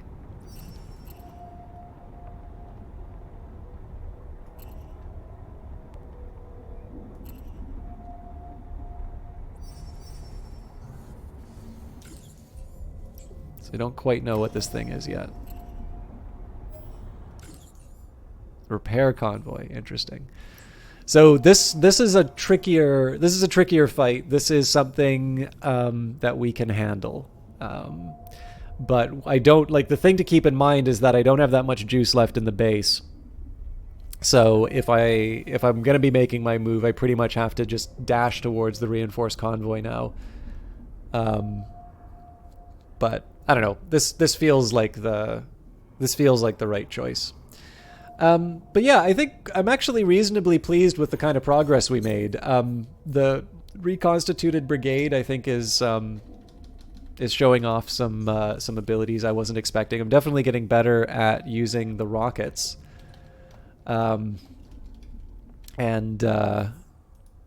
I don't know, the other thing that's nice is I didn't run into some of the frustrations I did when I lost the brigade originally, but that's another matter. I will be honest, I know I spent a couple of times sort of doing some side chats about other topics, but the time flew by. Like, I was a little surprised to see that 3 hours had passed. And in fact, I would be considering going longer, except that, again, I've got a lot to do tonight. So I need at least a half hour of writing. Half hour is such a small time to spend on writing, but it's like, it's what I can do, right? So that's going to take me to about 11 o'clock. But, you know, I have only so much time. So even after 11 o'clock, right? Like, what time do you want to go to bed? 1 o'clock, 2 o'clock? You know, you got to wake up and go to work at some point. And it's an in-office day for me tomorrow. So I have a commute to add on that as well. Yeah, and I didn't put a railgun round through the civilian structure. So that's another nice detail. But anyways, I'm really stoked that I get to share Phantom Brigade. I will be honest, I do feel like I should be getting back to Industries of Titan at some point. So I'm not 100% sure when I'm going to do the handoff, because both games are no longer on their monthly updates, but I feel like Industries of Titan is due for a new update reasonably soon. But the more I say that, the more likely it is that I'm going to run into a situation where it doesn't, you know, like, just the more I say, oh yeah, it's getting one soon, then that's just another week where I don't do Industries of Titan, and all of a sudden I'm like a Phantom Brigade channel. Which, let's face it, there are worse things that could happen. But I don't know. I feel like there's a better balance that I can strike. So as always, I'll say Wednesdays are a little bit more open now in terms of the games. I know some of you would really like to see some more Industries of Titan, and I hear you. So we'll see where we're sitting with that. But again, I'm like I said, I loved playing Phantom Brigade. The time just flew by. So that's also a big thumbs up for the game. Either way, let's host Brian on the Rocks, who is currently doing Gundam Evolution. And if you happen to use any of these lovely emotes by the Eyes of Sin, please... wait a minute, I'm missing one. Anyways, please spam those in chat. I know I'm losing a few of you already, so sorry for the long goodbye. I definitely recommend hanging out for Brian. Brian is a game designer at Rockstar, formerly attached to Apex Legends, but he's actually working on Star Wars, whatever the sequel to Jedi Fallen Order is. I haven't played, well, clearly I haven't played either. I haven't played the sequel, clearly, but I haven't played the original Fallen Order either. Brian's a nice, high-energy guy. I don't know how long he's going to be streaming, but I feel like I should throw you all to him. So have a lovely evening. I will be back for Friday. I'm going to try and do Imperium's Greek Wars. Remember, next Friday, not this coming Friday, but the Friday following is a Canadian holiday, so I may not be streaming then. But I will be back Monday for Old World, and then next Wednesday another Brace Yourself game, whether it's Phantom Brigade or Industries of Titan. We'll say on Twitter. Have a good night. See you then.